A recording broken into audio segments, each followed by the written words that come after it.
নমস্কার। অমৃতম আলাপে আজকে আমরা যে অনুষ্ঠানটার নাম দিয়েছি, সেটা নিয়ে অনেকে অনেক প্রশ্ন করেছে। হৃদয়ের কথা বলিতে ব্যাকুল। আসলে হৃদয় একটু কাব্যিক করে বললাম রবীন্দ্রনাথের গানের আ একটি পংক্তি তুলে। হৃদয় তো হৃৎপিণ্ড, হার্ট।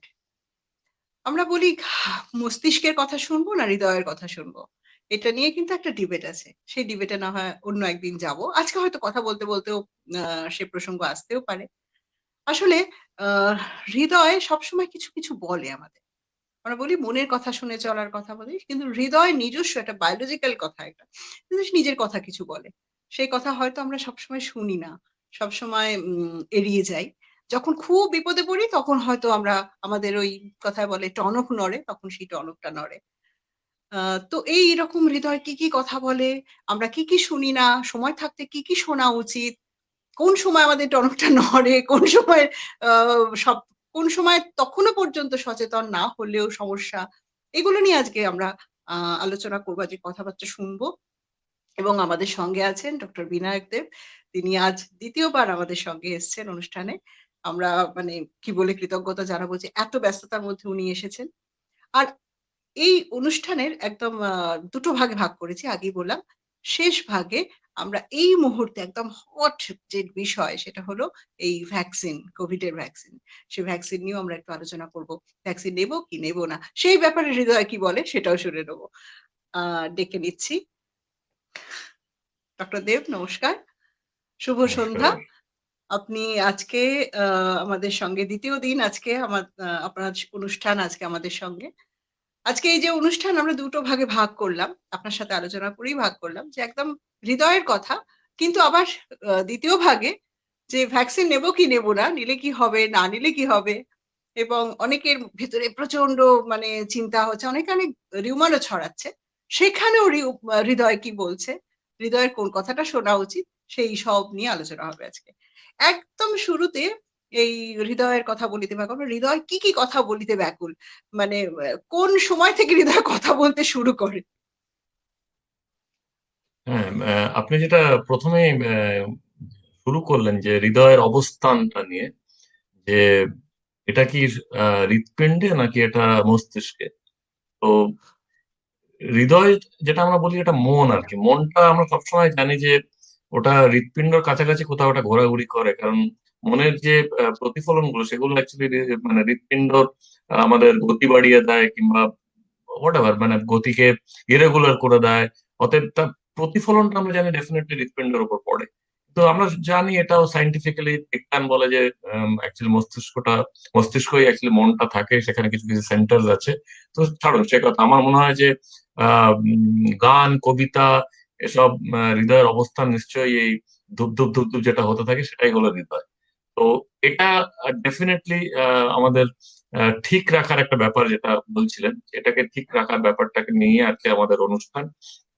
এবং সেকেন্ড হাফে যেটা আপনি বললেন যে ভ্যাকসিন নিয়ে হৃদয় কি বলছে, সেটাও একটা খুব গুরুত্বপূর্ণ। কেন এখন আমরা যে আবহাওয়ার মধ্যে আছি, একটা ডেফিনেটলি একটা সলিউশন মনে হচ্ছে একটা এসেছে।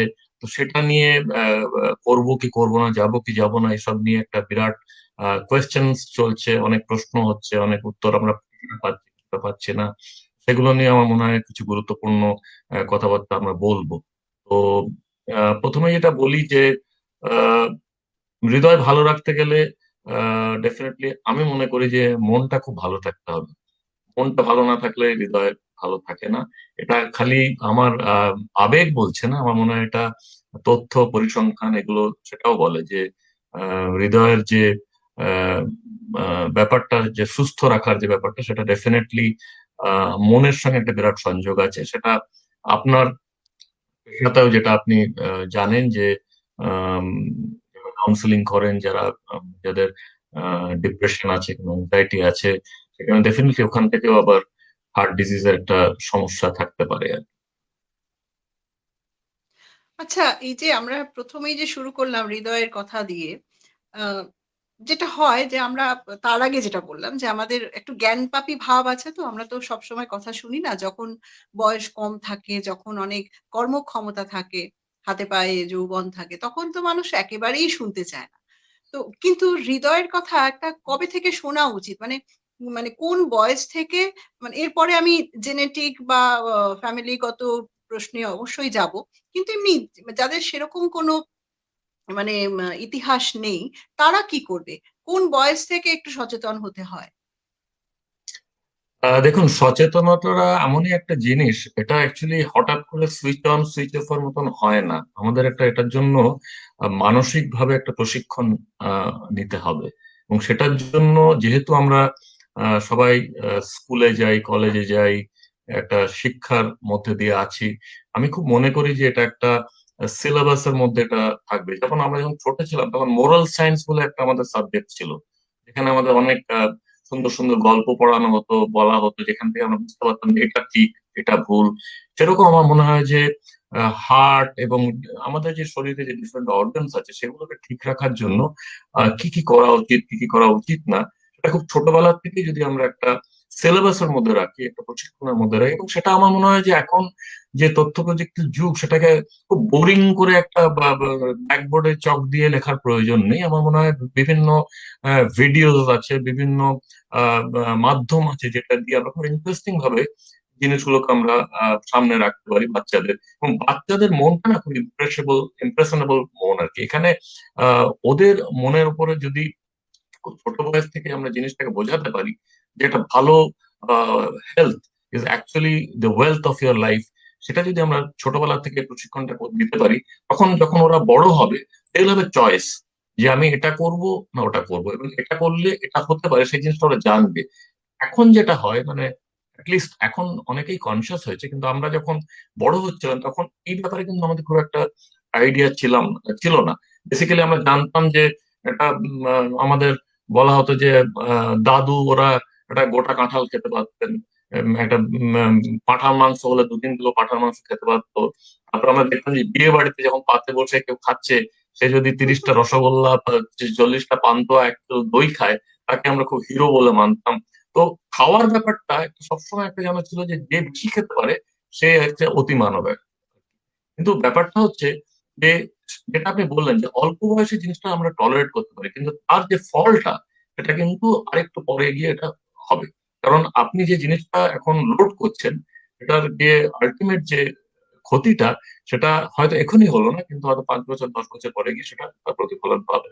এই জন্যই আমাদের মনে হয় যে এই কনসিয়াসনেস কিংবা এই অ্যাওয়ারনেস এবং এই যে দুটো শব্দ, আমার মনে হয় এই জিনিসটা আমাদের খুব ছোটবেলা থেকেই মানুষের মানে বাচ্চাদের ভেতরে এটা একটা পার্ট অফ দেয়ার লিভিং করা উচিত। আমি ডেফিনেটলি এখন বলতে পারি যে যদিও অনেকেই বলে যে জাঙ্ক ফুডের কথা, মানে তারপরে ফাস্ট ফুডের কথা, আমার মনে হয় যে বাচ্চারা আজকে অনেক বেশি অ্যাওয়্যার যে কোনটা ভালো কোনটা খারাপ। যেমন আমি বলছি যে স্মোকিংটা কিন্তু আগে একটা ছিল যখন আমরা বড় হচ্ছিলাম, যে যদি সিগারেট না খেলাম তাহলে বড় হয়নি আর কি। এবং সেই সেই যে একটা ব্যাপারটা, সেই জায়গাটা কিন্তু আস্তে আস্তে সরে আসছে। ডেফিনেটলি এখন স্মোকিং নিয়ে মানুষরা অনেক বেশি অ্যাওয়্যার। যদি স্মোক করেও তারা জানে যে এটার একটা ক্ষতির জায়গা আছে। আমরা জানি যে যখন আমরা সাদা কালোর বাংলা ছবিগুলো দেখতাম, নায়করা যখন হাতে সিগারেট নিয়ে ডায়লগ বলছে কিংবা ডেফিনেটলি কোনো জায়গায় যাচ্ছে, সেটা একটা বিরাট একটা হিরোইজমের ব্যাপার থাকতো। এখন কিন্তু সিনেমার নিচে স্ক্রোল করে যে সিগারেট স্মোকিং আগে ছিল ইনজুরিয়াস টু হেলথ, এখন সোজাসুজি লেখে সিগারেট স্মোকিং কিলস। তো বেসিক্যালি এই মেসেজ গুলো কিন্তু এখন দেওয়া হচ্ছে টু দি পাবলিক। তারপর আমি আরো বলছি যে 80s যখন আমরা যখন ক্রিকেট খেলতাম, তখন আমরা দেখতাম যে এই টোবাকো কোম্পানিগুলো যেমন বেনসন এন্ড হেজেস, এই যে কোম্পানিগুলো, এরা কিন্তু স্পন্সর করতো আমার টুর্নামেন্টস, ক্রিকেট টুর্নামেন্টস এগুলো হ্যাঁ, স্পন্সর করতো। হ্যাঁ, হ্যাঁ। তারপরে স্পোর্টিং ইভেন্টস গুলো স্পন্সর করতো। সেই জিনিসগুলো কিন্তু এখন টোটালি বন্ধ হয়ে গেছে। টোবাকো কোম্পানি কিন্তু এখন ওই জিনিসগুলো স্পন্সর করে না। এবং যারা সেলিব্রিটিস, তারাও কিন্তু অনেক সময় টোবাকো প্রোডাক্টস গুলো তখন স্পন্সর করতেন। তো সেই জায়গা থেকে কিন্তু আমরা সরে এসে এখন আমাদের society, we are conscious and aware যে না, এগুলো নিয়ে আমাদের স্পন্সরশিপ করা যায় না। তো basically that does not mean that আমাদের সিগারেট স্মোকিং কিংবা টোবাকো ইউজ খুব বেশি কমে গেছে, কিন্তু ডেফিনেটলি সোসাইটিকে যে মেসেজ গুলো দেওয়া হচ্ছে ফ্রম দি বিজ্ঞানের দিক থেকে, তারপরে যারা সেলিব্রিটিস তাদের দিক থেকে, ডেফিনেটলি দ্যাট ইটস হার্মফুল। এবং এইসব জিনিস যদি করা হয় তাহলে ডেফিনেটলি পরবর্তীকালে গিয়ে হার্টের প্রবলেম হবে। এখানে যেমন শম্পা পাল একটা লিখেছে একটা কমেন্টে যে, "হৃদয় নিয়ে আমি খুব চিন্তায় থাকি। তাই অপেক্ষায় ছিলাম কখন শুরু হবে প্রোগ্রামটা।" শম্পা পালকে আমি ব্যক্তিগতভাবে চিনি। ওর ২ টি ছোট বাচ্চা আছে। তো এই আপনি যে কথাটা বললেন যে খুব ছোট থেকে একটা অ্যাওয়ারনেস ভীষণ দরকার। এটা এই যে দরকার, কি হলে ভালো হয়, কি হওয়া উচিত, এটা যেমন একদিকে থাকে আমাদের সোসাইটিতে, সেরকম বাস্তবে আমরা যেহেতু মানে আপনিও তো সারাক্ষণ বাস্তব মানে ঘটনাগুলোই সামনে ঘাটছেন। আমরাও যারা দেখি, আশেপাশে দেখি, নিজের বাড়িতে দেখি, বাইরে দেখি, সেখানে এত এই ঔচিত্য বোধটা কিন্তু সবসময় বাস্তবায়িত হয় না। এটা তো বলাই যায়। মানে যে, এই যে সিগারেট নিয়ে যেটা বললেন বা জাঙ্ক ফুড নিয়ে যেটা বললেন, সেটা কিন্তু আমরা জানি এটা করা উচিত না। এটা ঠিক না, ওটা ভুল। কিন্তু তারপরেও মানে ব্যক্তিগত জীবনে বা বাস্তব জীবনে ছোটরা জাঙ্ক ফুডের দিকে ভীষণভাবে এগিয়ে যায়। আমি যে অঞ্চলে থাকি, আমার যে রাস্তাটা, মেইন রাস্তাটা ২ ধারে একদম ওপেন মানে সামনাসামনি কাবাব তৈরি করে বিক্রি করে। এবং কাবাবটা যে রং করা হয় সেটা পরিষ্কার বোঝা যায়। উপরে যে লাল রংটা হয় সেটা মানে দেখলে আর মানে ইচ্ছেই করবে না খেতে। পুরো অঞ্চলটা ধোঁয়ায় ভরে যায়। ভয়ংকর কাবাবের গন্ধ মানে বাড়ি থেকে বেরোলে শুধু করছে কাবাবের গন্ধ। আগে যেমন সেই পাড়ায়, পাড়ায় মোড়ের ধারে একটা করে এগরোল বা রোলের দোকান হতো তার গন্ধ বেরোতো। এখন কাবাবের গন্ধে মানে করছে। ওখানে কোনো চিমনি-টিমনি নেই, ওপেন এয়ার। ওইখানেই বসে কাবাবটা হচ্ছে। তো খাচ্ছে কিন্তু প্রচুর। এই কোভিড পরিস্থিতিতে যখন লোকে মানে বা কি বলবো সারাক্ষণ স্যানিটাইজার দিয়ে হাত ধুচ্ছে, তখনও পর্যন্ত ওখানে দাঁড়িয়ে, দাঁড়িয়ে আমি কাবাব খেতে দেখেছি মানুষকে। তো এই বাস্তব জায়গাটা কিন্তু অনেকটাই আলাদা। এই যে শম্পা পালের আমি জানি না ওর ছেলেমেয়েরা কিরকম কতটা বাধ্য, কতটা অবাধ্য। কিন্তু এই যে স্কুলে যাচ্ছে, ফিরছে, এই যে খুব উল্টোপাল্টা খাওয়া, এখন পিজ্জা খাওয়াটা খুব হচ্ছে, KFC চিকেন, ভাজা, কাবাব টাইপের জিনিস, পোড়া জিনিস। এগুলো তো বয়স্করাও তো মানে নিজেদের তো খুব রেজিস্ট করতে পারছে না। বাইরে গেলেই দেখা যায় যে একদম প্রচন্ড এই খাবার একটা ঝোঁক তৈরি হচ্ছে। কোল্ড ড্রিংকসটা তো খেতে বারণ করা হয়। হ্যাঁ? এই যে আমি এখন বসে এরকমভাবে একটা বেশ ভালো করে দুধ দিয়ে কফি খাচ্ছি। আমি জানি না কতটা কি ক্ষতি করছি, কি বা ঠিক করছি, ভুল করছি। কিন্তু খাচ্ছি, আমার ভালো লাগছে খাচ্ছি। এই ভালো লাগছে তাই খাচ্ছি। এই ব্যাপারটা সম্পর্কে যদি কিছু বলেন। মানে এই মায়েরা কি করবে? মানে আ কতটা সচেতন হবে? একজন মা শম্পা পালের মতো বয়স্ক মা। তার যেমন অল্প বয়স্ক ছেলে-মেয়েও আছে, আবার তার বাড়িতে তার একজন মধ্যবয়স্ক হাসব্যান্ড আছে, আরো বেশি বয়স্ক শ্বশুর-শাশুড়ি আছে। মানে এইরকম ক্ষেত্রে এই ধরনের মানুষের উপর কিন্তু সবথেকে বেশি চাপ থাকে। পুরো ফ্যামিলির স্বাস্থ্য। হ্যাঁ, মানে আহ, আমরা ডেফিনেটলি অমরত্বের দিকে এগোচ্ছি না, মানে সেটা আমাদের ইন্টেন্ট নয়। আমাদের ইন্টেন্ট হলো কোয়ালিটি অফ লাইফ, কিউওএল যেটা একদম। বলা হয় আর কি। তো বেসিক্যালি কেউ যদি মনে করে যে আমি 50 বছর বাঁচবো, কিন্তু মানে একদম রাজার হলে বাঁচবো, তারপরে আমি চললাম, তো that is a kind of A lifestyle. এটা আমি নিজে প্রত্যক্ষ করেছি। আমি যখন মুম্বাইতে নানাবতী হসপিটালে আমার জীবন শুরু করেছিলাম, মেডিকেল জীবন শুরু করেছিলাম, তখন আমি দেখেছি কিরকম বলিউডের নামকরা উম, অভিনেতা বলুন, গায়ক বলুন, তারা সবাই কিন্তু ফিফটিজে মারা গেছে। এবং তারা সব ডেফিনেটলি দেওয়ার একটা বিরাট জায়গায় সব ছিলেন। আমি নাম ধরেই বলছি, কিশোর কুমারের কথা বলুন, কিংবা রাহুল দেব বর্মনের কথা বলুন, এরা সব ফিফটিজে সবাই মারা গেছে, কিন্তু ওদের to live like life king style, মানে এটা নিয়ে কোনো সন্দেহ ছিল না। এবং আমার ওদের সঙ্গে যখন মানে আমি তখন junior most doctor just pass করে গেছি, যখন ওদের সঙ্গে আমি মিশতাম, দেখতাম যে they never cared for anything. মানে সবসময় হাতে সিগারেট থাকছে কারুর, মানে কেউ হয়তো মানে ড্রিঙ্কস আছে, তারপর স্ট্রেস আছে। সিনেমার যে জায়গাটা, সেটা আমি খুব ক্লোজলি ওদের অবজার্ভ করেছি, এবং এরা সবাই সেলিব্রিটিস।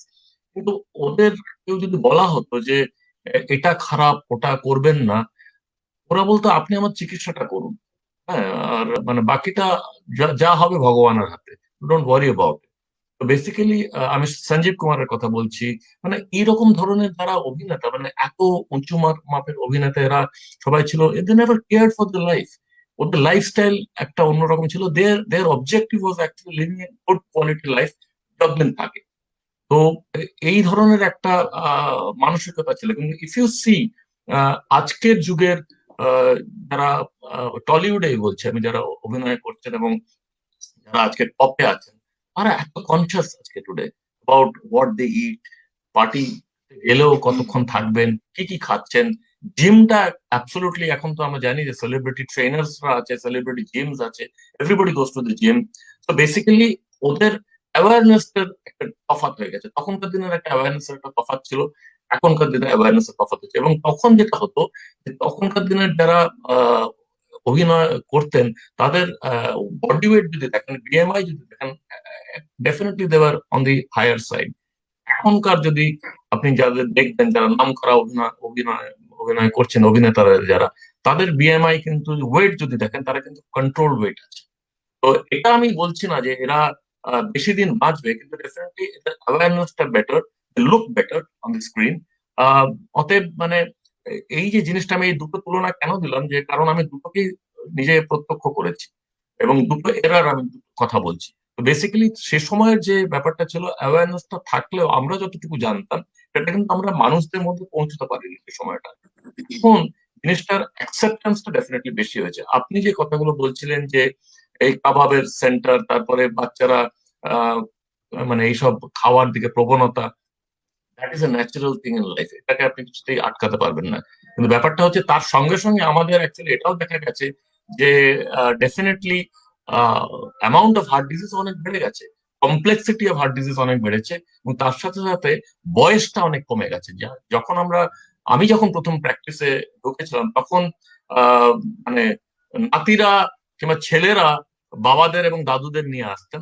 এখন আমার প্র্যাকটিসে আমি হরহামেশাই দেখি যে দাদুরা কিংবা বাবারা তাদের ছেলে কিংবা নাতিদের নিয়ে ঢুকছেন চেম্বারে ফর ট্রিটমেন্ট। তো বেসিক্যালি একটা প্যারাডাইম শিফট হচ্ছে, উইচ মিনস দ্যাট বয়স যেটা, হার্ট অ্যাটাকের বয়স যেটা, হার্ট ডিজিজের বয়স যেটা, সেটা যখন আমরা জানতাম যে 50 60 ঊর্ধ্ব না হলে কারো হার্ট অ্যাটাক হয় না, কারো হার্টের প্রবলেম হতো না, এখন আমরা সেটা দেখছি যে 25 30-এর মধ্যেও হার্ট অ্যাটাক হচ্ছে এবং প্রবলেমস হচ্ছে। তো বেসিক্যালি দুদিক, আমাদের অ্যাওয়ারনেসটা যতটা বাড়ুক, কিন্তু হার্টের প্রবলেমটাও সেভাবে কিন্তু অনেক বেশি কমপ্লিকেটেড হয়ে গেছে।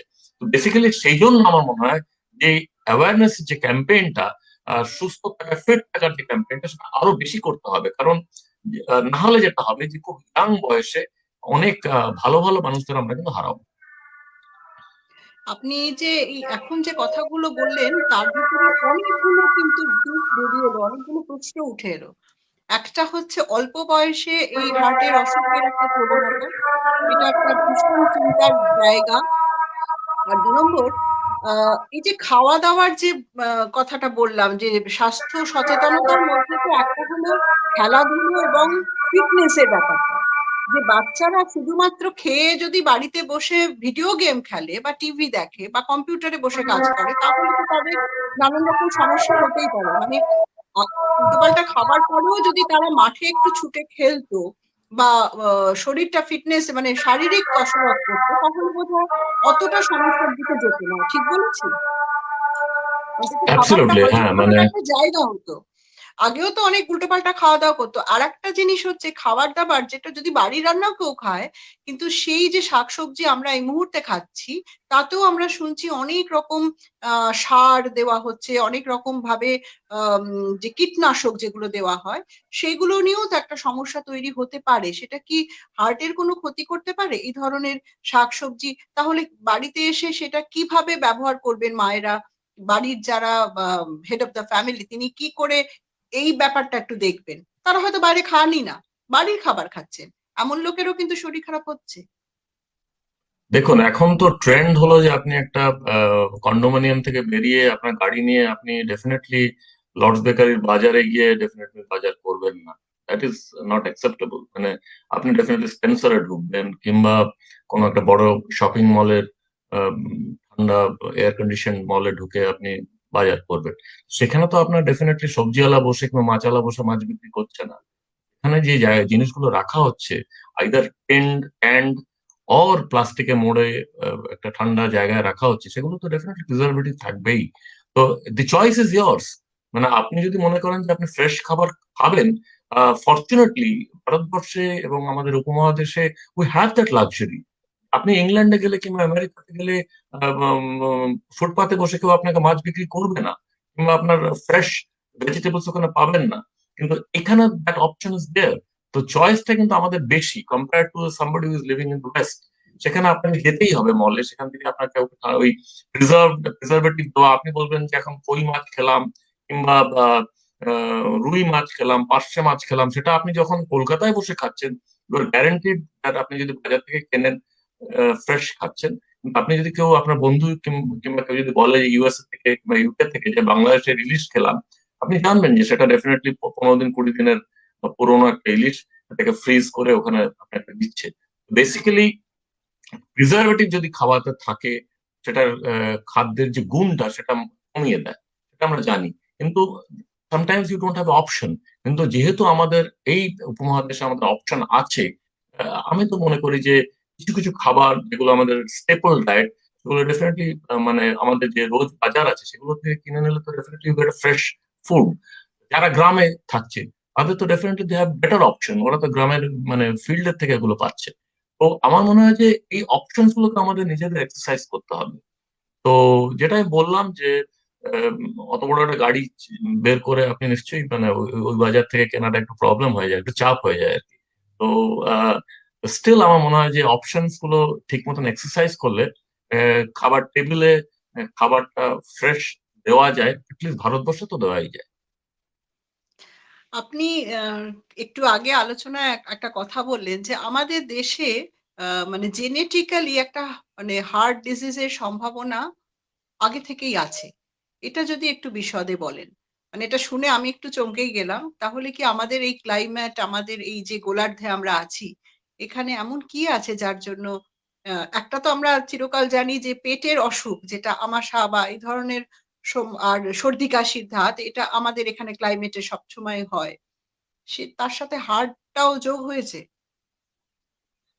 হ্যাঁ, মানে এই যে অল্প বয়সে হার্টের প্রবলেম, মানে এটা তো আমরা যখন আমি যখন ট্রেনিং এ ছিলাম বিদেশে, তখন 80s এর কথা বলছি, তখন আমরা জানতামই যে মানে কেউ যদি 60 ঊর্ধ্ব না হয়, কার বুকে ব্যথা নিয়ে যদি আসে, ডেফিনেটলি ওটা তখন আমরা হার্টের কথা ভাবতাম। কেউ যদি 20-25 বছর 30 বছর বয়সে কেউ যদি বুকে ব্যথা ব্যথা নিয়ে এমার্জেন্সিতে আসতো, আমরা জাস্ট হয়তো এমন সময় ইসিজিও করতাম না, আমরা জাস্ট বলতাম যে গ্যাসের প্রবলেম কিংবা একটু ড্রিঙ্ক ফিঙ্ক করে হয়েছে, গ্যাস্ট্রাইটিস হয়েছে, ওষুধ দিয়ে তাকে অ্যান্টাসিড দিয়ে পাঠিয়ে দেওয়া হতো। কিন্তু এখন থিংস হ্যাভ চেঞ্জড।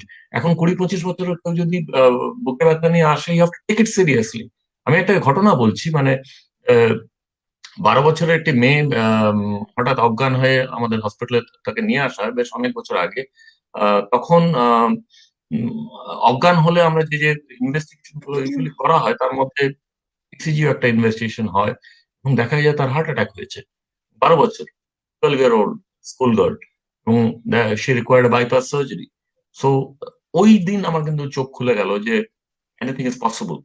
তো আপনি যে প্রশ্নটা করলেন যে অল্প বয়সে হার্টের প্রবলেম হওয়ার কি কি কারণ থাকতে পারে, আহ, এটার একটা বিরাট কারণ হচ্ছে ফ্যামিলিয়াল এন্ড জেনেটিক। দুটো কিন্তু আলাদা, যদিও ইট ইজ ইন্টারচেঞ্জেবল, কিন্তু ফ্যামিলি আর জেনেটিক আলাদা। জেনেটিক হলো আমাদের মধ্যে যে জিনস গুলো আছে, সেই জিনস এর মধ্যে হার্ট এর প্রবলেমের কিছু কিছু জেনেটিক মেটেরিয়ালস আছে যেখান থেকে হার্টের প্রবলেম হতে পারে।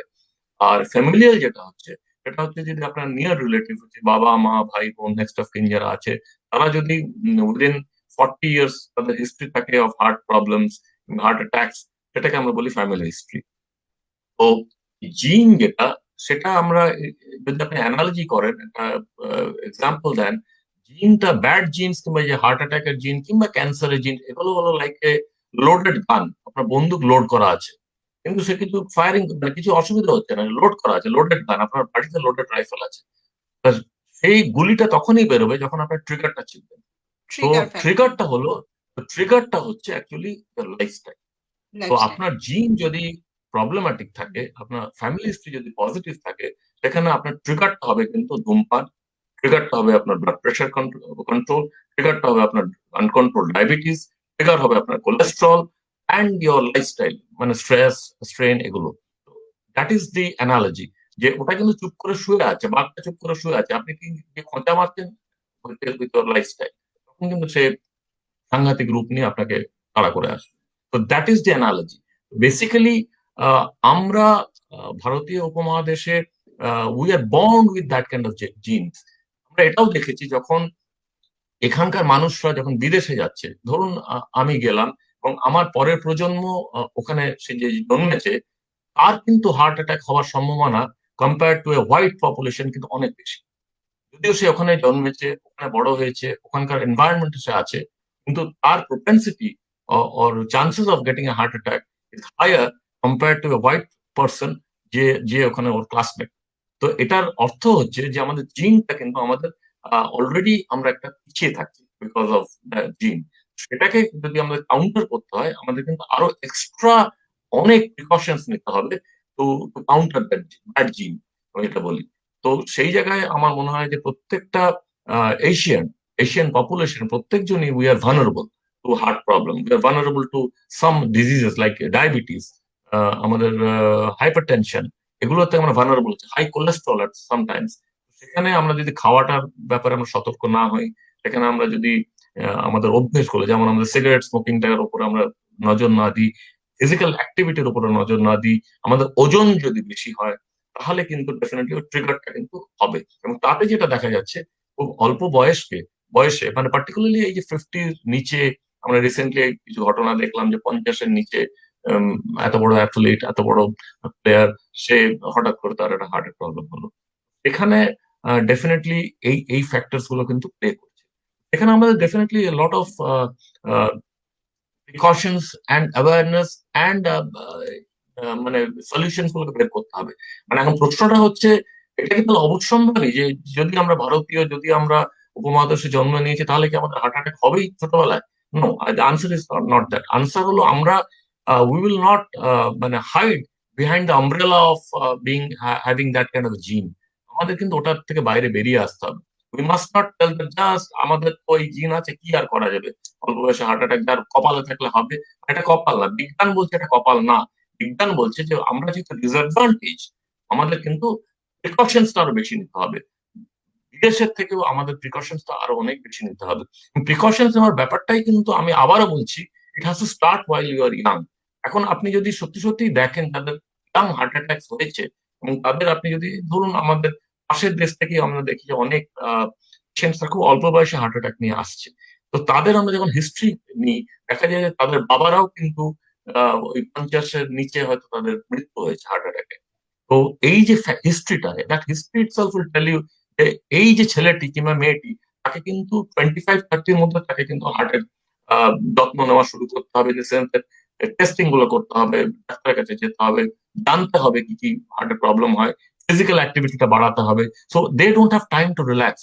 আমরা যে নর্মালি যেটা বলি যে আফটার 40, 40-এর পরে গিয়ে ইউ স্টার্ট টেকিং প্রিকশনস, কিন্তু not in India, not in Asia. এখানে কিন্তু আপনার প্রিকশনসটা has to start very early on. তাহলেই কিন্তু there is a chance that এই যে ইয়াং যারা হার্ট অ্যাটাক, হয়তো হার্ট অ্যাটাকটা আমরা আটকাতে পারবো না, কিন্তু propensity of heart attack, the intensity of heart অ্যাটাকটা হয়তো কম হবে।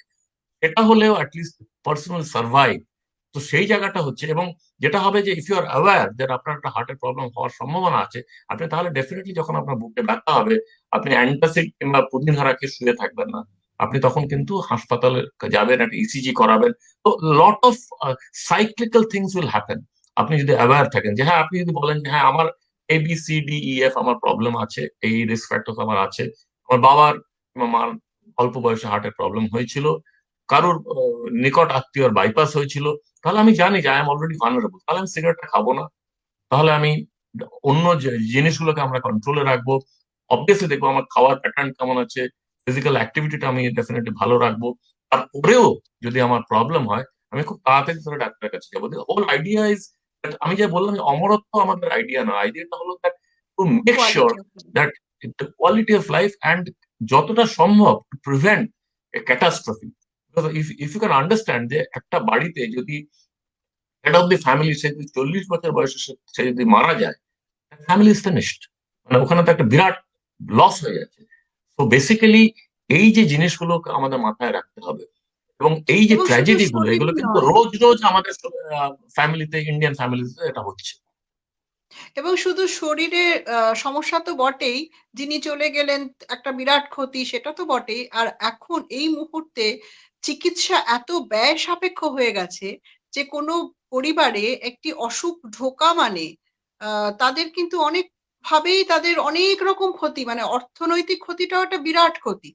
সেখানেও একটা বিশাল অন্যরকম চাপ এবং পরিবারের অন্যান্য লোকেদের উপরেও একটা বিশাল চাপ হয়ে যায়।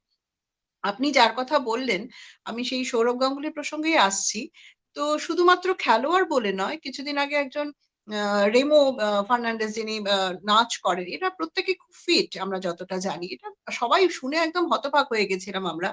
যে যারা ভীষণ কেয়ারলেস, আমরা একদম নিজেদের দিকে তাকাই না। দিনে, দিনে মোটা হয়ে যাচ্ছি, এটা ওটা খেয়ে যাচ্ছি। রাত্রিবেলা ৯ টার সময় কফি খেয়ে ফেললাম। বুঝলাম আমরা জ্ঞানপাপীর মতো আচরণ করছি। কিন্তু যারা এগুলো করেন না, যারা ভীষণভাবে ডায়েট মেইনটেইন করেন, যারা রেগুলার জিম করছেন এবং ডাক্তারদের সংস্পর্শে থাকছেন, ডাক্তারদের পরামর্শ ছাড়া এক পাও ফেলেন না। তারা আগের দিনও বুঝতে পারেন না, মানে কোনো, মানে এই যে টেস্টের কথা বললেন, রেগুলার বেসিস এ টেস্টিং বা একটা মনিটরিং এ থাকা। তাহলে ধরাটা কখন পড়বে? যারা নিয়মিত আছেন তারাও তো বুঝতে পারছেন না। হঠাৎ করে একটা ঝামেলায় পড়ে গেলেন। এটা কি করে হলো? এটা খুব মানে প্রশ্ন। হ্যাঁ, মানে এই প্রশ্নটা অ্যাকচুয়ালি সে সময়টা মানে সারা পশ্চিমবঙ্গর প্রত্যেকটা মানুষের মুখেই ছিল যে কি করে এটা সম্ভব, মানে উনি কি করে জানতে কেন কেউ পারলেন না। এখন আমরা জানি যে মারাদোনাও মতন প্লেয়ার, উনিও হৃদরোগে আক্রান্ত হয়ে মারা গেছিলেন খুব রিসেন্টলি। বেসিক্যালি প্লেয়ার্সরা হৃদরোগে আক্রান্ত হওয়ার যে ঘটনা, এটা আহ, প্রথম নয় এবং প্রথমবার মানে শেষবারও হবে না। কারণটা হচ্ছে যে তিন রকম ভাবে অ্যাকচুয়ালি যারা অ্যাথলিটস তারা তিন রকম ভাবে পিছিয়ে মারা যায়। একটা হচ্ছে অ্যাক্টিভ স্পোর্টসে যারা আছে তারা অ্যাকচুয়ালি খেলতে খেলতে মারা গেছেন, সেখানে একটা পোর্শন হলো যাদের ধমনীতে প্রবলেম হয়ে ব্লকেজ হয়ে হার্ট অ্যাটাক হয়ে একটা প্রবলেম হচ্ছে, সেটা এক নম্বর। দু নম্বর, আপনার হার্টের যে হৃৎপিণ্ডে যে মাংসপেশি আছে সেটাও যদি বেশি বড় হয়ে যায়, সেই জায়গাটা থেকে কিন্তু মোটা হয়ে যায়, সেটা থেকেও কিন্তু ডেথ হতে পারে। সেটা আমরা হাইপারট্রফিক অবস্ট্রাকটিভ কার্ডিওমায়োপ্যাথি বলি, সেটা একটা কন্ডিশন, সেটাও কিন্তু জেনেটিক্যালি ট্রান্সমিটেড হয়। থার্ডলি, আরেকটা হয় যে আমাদের যে হৃৎপিণ্ডে যে গতি এবং স্পন্দন আছে সেটা যদি হঠাৎ করে ইরেগুলার হয়ে যায়, সেটাও একটা কন্ডিশন আছে, সেটা থেকেও কিন্তু হঠাৎ করে ডেথ হয়। অর্থাৎ তিন রকম ভাবে একটা সাডেন কার্ডিয়াক ডেথ আমরা যেটা বলি সেটা হয়। একটা হার্ট অ্যাটাক, একটা কার্ডিওমায়োপ্যাথি, আর একটা হচ্ছে আপনার রেগুলার হার্ট রেট যেটা থেকে হয়। তো এই তিনটে, মানে প্রশ্নটা হচ্ছে মানুষের যে এই তিনটে কি প্রেডিক্টেবল, মানে এটা কি আমরা আগে থেকে জানতে পারবো যে এই মানুষের এটা হবে কিনা, আর ইজ ইট প্র্যাকটিকেবল যে প্রত্যেকটা পপুলেশন জন্মের পর থেকে সে সবাই ইসিজি করলো, ইকো করলো? সেটা তো প্র্যাকটিকেবল নয়। তাহলে হাউ ডু ইউ প্রেডিক্ট? বিজ্ঞান অ্যাকচুয়ালি এটা প্রেডিক্ট করতে পারে। এখন ব্যাপারটা হচ্ছে সেই বিজ্ঞানের দরজা অব্দি আমরা কতদিন যাচ্ছি এবং কতদিন যাচ্ছি না, এখন সেটাই হচ্ছে প্রশ্ন। এবং যারা সেলিব্রিটি, ডেফিনেটলি তাদের উপায় আছে, আম, এবং তাদের কথাই আমরা শুনি। কারণ যে মানুষটা কাগজে কিংবা নিউজে আসছে না, এরকম লক্ষ লক্ষ মানুষ কিন্তু মারা যাচ্ছে প্রত্যেকদিন। কিন্তু যাদের কথা আমরা আজকে বলছি, যারা আইকন, যাদের নিয়ে আমাদের আলোচনা, তারা কিন্তু definitely have the means and ability to go to a doctor any day, anywhere in the world in fact. তাহলে তাদের কেন হচ্ছে? ব্যাপারটা হচ্ছে যে, আমি আবারও বলছি, আমাদের যে অ্যাটিচিউড, মানে আমাদের একটা সবারই একটা ধারণা আছে যে ইন জেনারেল পপুলেশন যে ফিটনেস মানে হলো জিম, জিমে যে যায় সে কিন্তু ফিট। কিন্তু সেটা ব্যাপার নয়। আমাদের ফিটনেস দুদিকে আছে, একটা ফিজিক্যাল ফিটনেস, একটা মেন্টাল ফিটনেস। অনেকেই ফিজিক্যালি খুব ফিট কিন্তু মানসিক ভাবে সে কিন্তু খুব ফিট নয়। এবং সেই জিনিসটা আপনি as a clinical psychologist you can understand that, যে বিরাট হাট্টা কাট্টা মানুষ সে কিন্তু মানে absolutely mentally that person is not fit, তারও কিন্তু হার্টের প্রবলেম হওয়ার সম্ভাবনা থাকবে। এবং যারা ফিজিক্যাল ফিটনেস আমরা বলছি তাদের কিন্তু সে কতটা কতগুলো ওয়েট তুলছে কিংবা কতটা ট্রেডমিলে দৌড়চ্ছে, সেটা কিন্তু মেজার অফ ফিটনেস নয়। আর ব্লাড কোলেস্ট্রলটা কত, ব্লাড প্রেশার কত, তার ব্লাড সুগার কত, সেটা কিন্তু ডিটারমিন করবে যে আপনি 25 বছর, আপনার 30 বছর আপনার ব্লাড সুগার কত ছিল, কোলেস্ট্রল কত ছিল, প্রেশার কত ছিল, আপনি কি মেপেছেন? আমি কিন্তু বলবো যে কেউই হয়তো মাপিনি আমরা। তো সেটা যদি মাপতাম, তাহলে ডেফিনেটলি 50-এর কাছে গিয়ে তাদের হার্ট অ্যাটাক হবে কি হবে না, এটা কিন্তু প্রেডিক্ট মোটামুটি করা যায়। তাহলে যাদের আমরা জানবো যে ওই বয়সে, অল্প বয়সে এই প্রবলেম গুলো ছিল, কিংবা যেটা আমি আগেও বললাম, family history which is very very important, যেটার উপর আমাদের কোনো কন্ট্রোল নেই।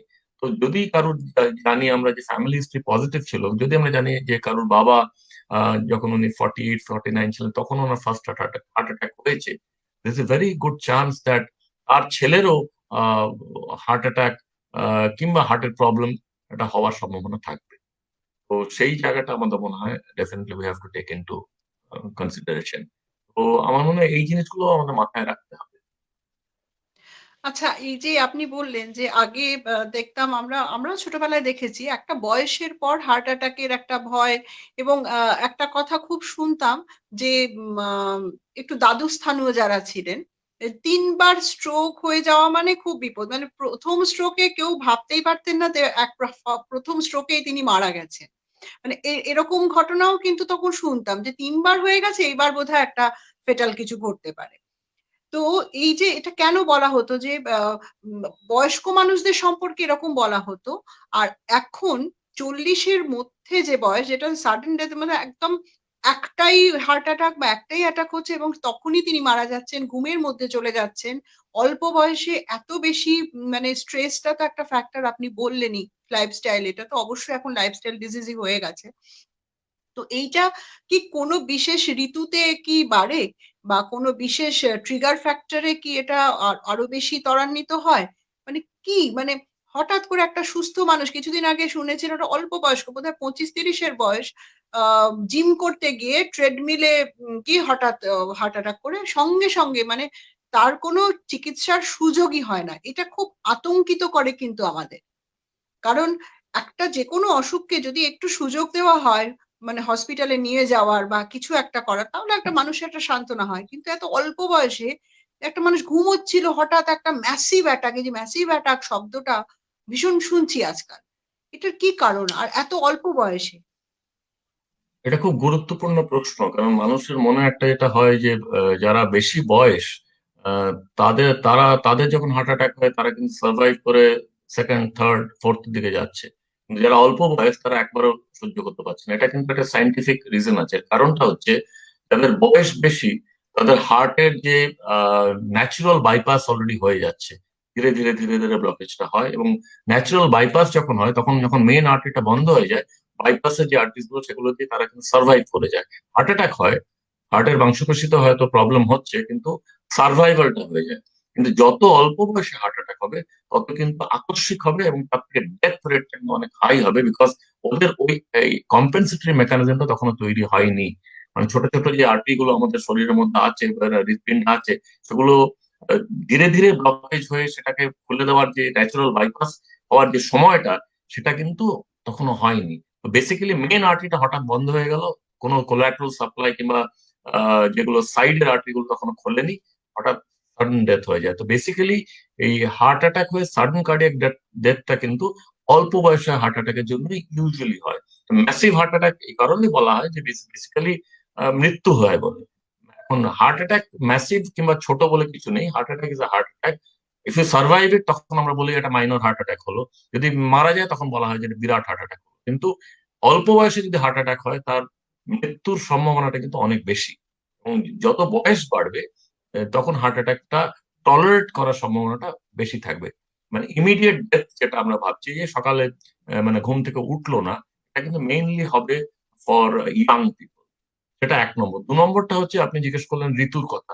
ডেফিনেটলি কোল্ড, মানে ঠান্ডা, উইন্টারে কিন্তু হার্ট অ্যাটাকটা বেশি হয়, কারণ ওই সময়টা হ্যাঁ, আমাদের যে শীতকালে একটু ধমনীগুলো বেশি।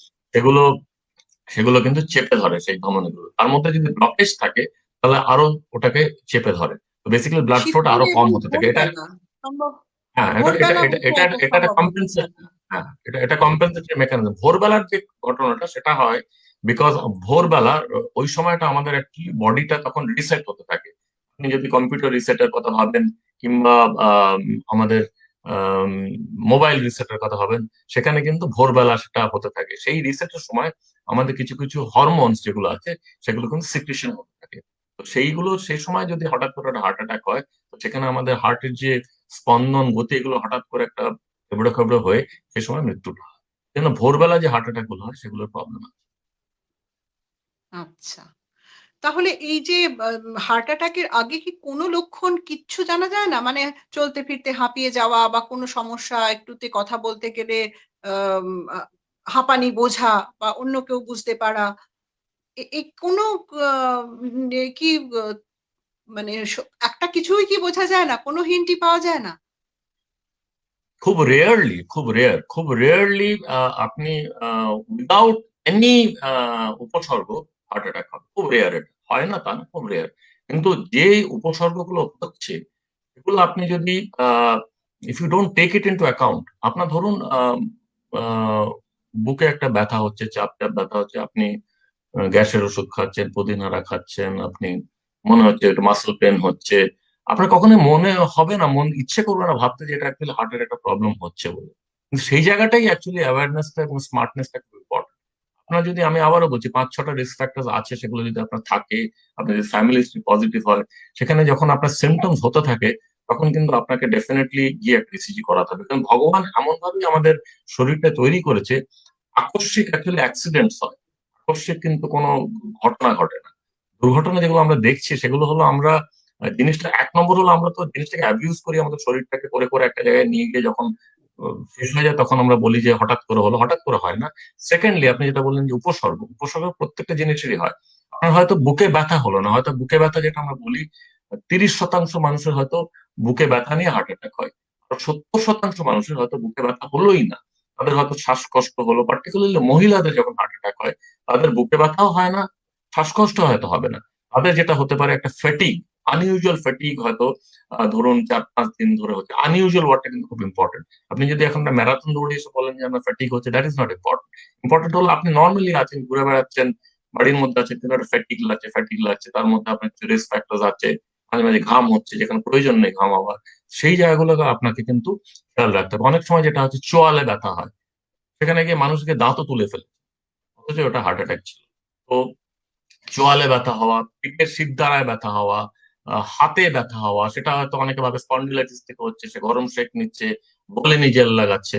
বেসিক্যালি আপনি ভলিনি গরম সেকটা দিতে পারেন, কিন্তু যখন দেখছেন যে এটা কমছে না কিংবা প্রবলেমটা কন্টিনিউ করছে, তখন কিন্তু আপনাকে ইসিজিটা করতে হবে। কারণটা বলছি যে আপনার আহ, অন্য কোনো প্রবলেমে আপনার কিন্তু আকস্মিক মৃত্যু হবে, এক্সেপ্ট হার্ট। এটা একমাত্র অর্গান যেটাতে আপনার কিন্তু আকস্মিক মৃত্যু হবে, বাকিগুলোতে আপনার যাই হোক আপনি কিন্তু মারা সুযোগ যাবেন। দেবে। তো ইউ হ্যাভ, আপনার সুযোগ দেবে, টাইম পাবেন। তো যেখানে আপনি সুযোগ পাচ্ছেন না এবং সেটার যখন একমাত্র উপায় এটা ইসিজি না করলে সেটা বোঝা যাবে না, আমার মনে হয় স্মার্ট থিং হলো যে প্রবলেম হলে আপনি ইসিজি করুন। হয়তো লোকে বলবে যে "এই দেখো কিরকম ভীতু মানুষ, টপ করে গিয়ে একটা ইসিজি করলো, ইসিজি কিন্তু পাওয়া গেল না"। খুব ভালো কথা, যদি ইসিজি পাওয়া না যায়, ইসিজি তে কিছু না পাওয়া যায়, তাহলে আপনি বাড়িতে এসে অ্যান্টাসিড কে ঘুমিয়ে পড়ুন। আপনার তাতে নিজেরও টেনশনটা কমলো, বাড়ির লোকেরও টেনশন কমলো, আপনিও নিশ্চিন্ত থাকলেন। কিন্তু তার পরের দিন আপনাকে গিয়ে কিন্তু প্রপার চেক আপটা করাতে হবে। কারণ এমনও আছে যে আপনার হয়তো অনেক ব্লকেজেস আছে আপনার ধমনীতে, আপনি সেটা কিন্তু জানতে পারলেন না, আপনার হয়তো একটা আনইউজুয়াল একটা অন্য প্রবলেম নিয়ে আপনি গেছেন। এরকম অনেকবার হয়েছে, ধরুন গল ব্লাডার প্রবলেম নিয়ে কেউ এসছে, অ্যাপেন্ডিক্স প্রবলেম নিয়ে কেউ এসছে, আমাদের কাছে রেফার করেছে। আমরা তখন দেখেছি যে তার অ্যাকচুয়ালি হার্টের সিরিয়াস ব্লকেজ আছে। এগুলোকে আমরা বলি ইনসিডেন্টালি আমরা এগুলো পাই।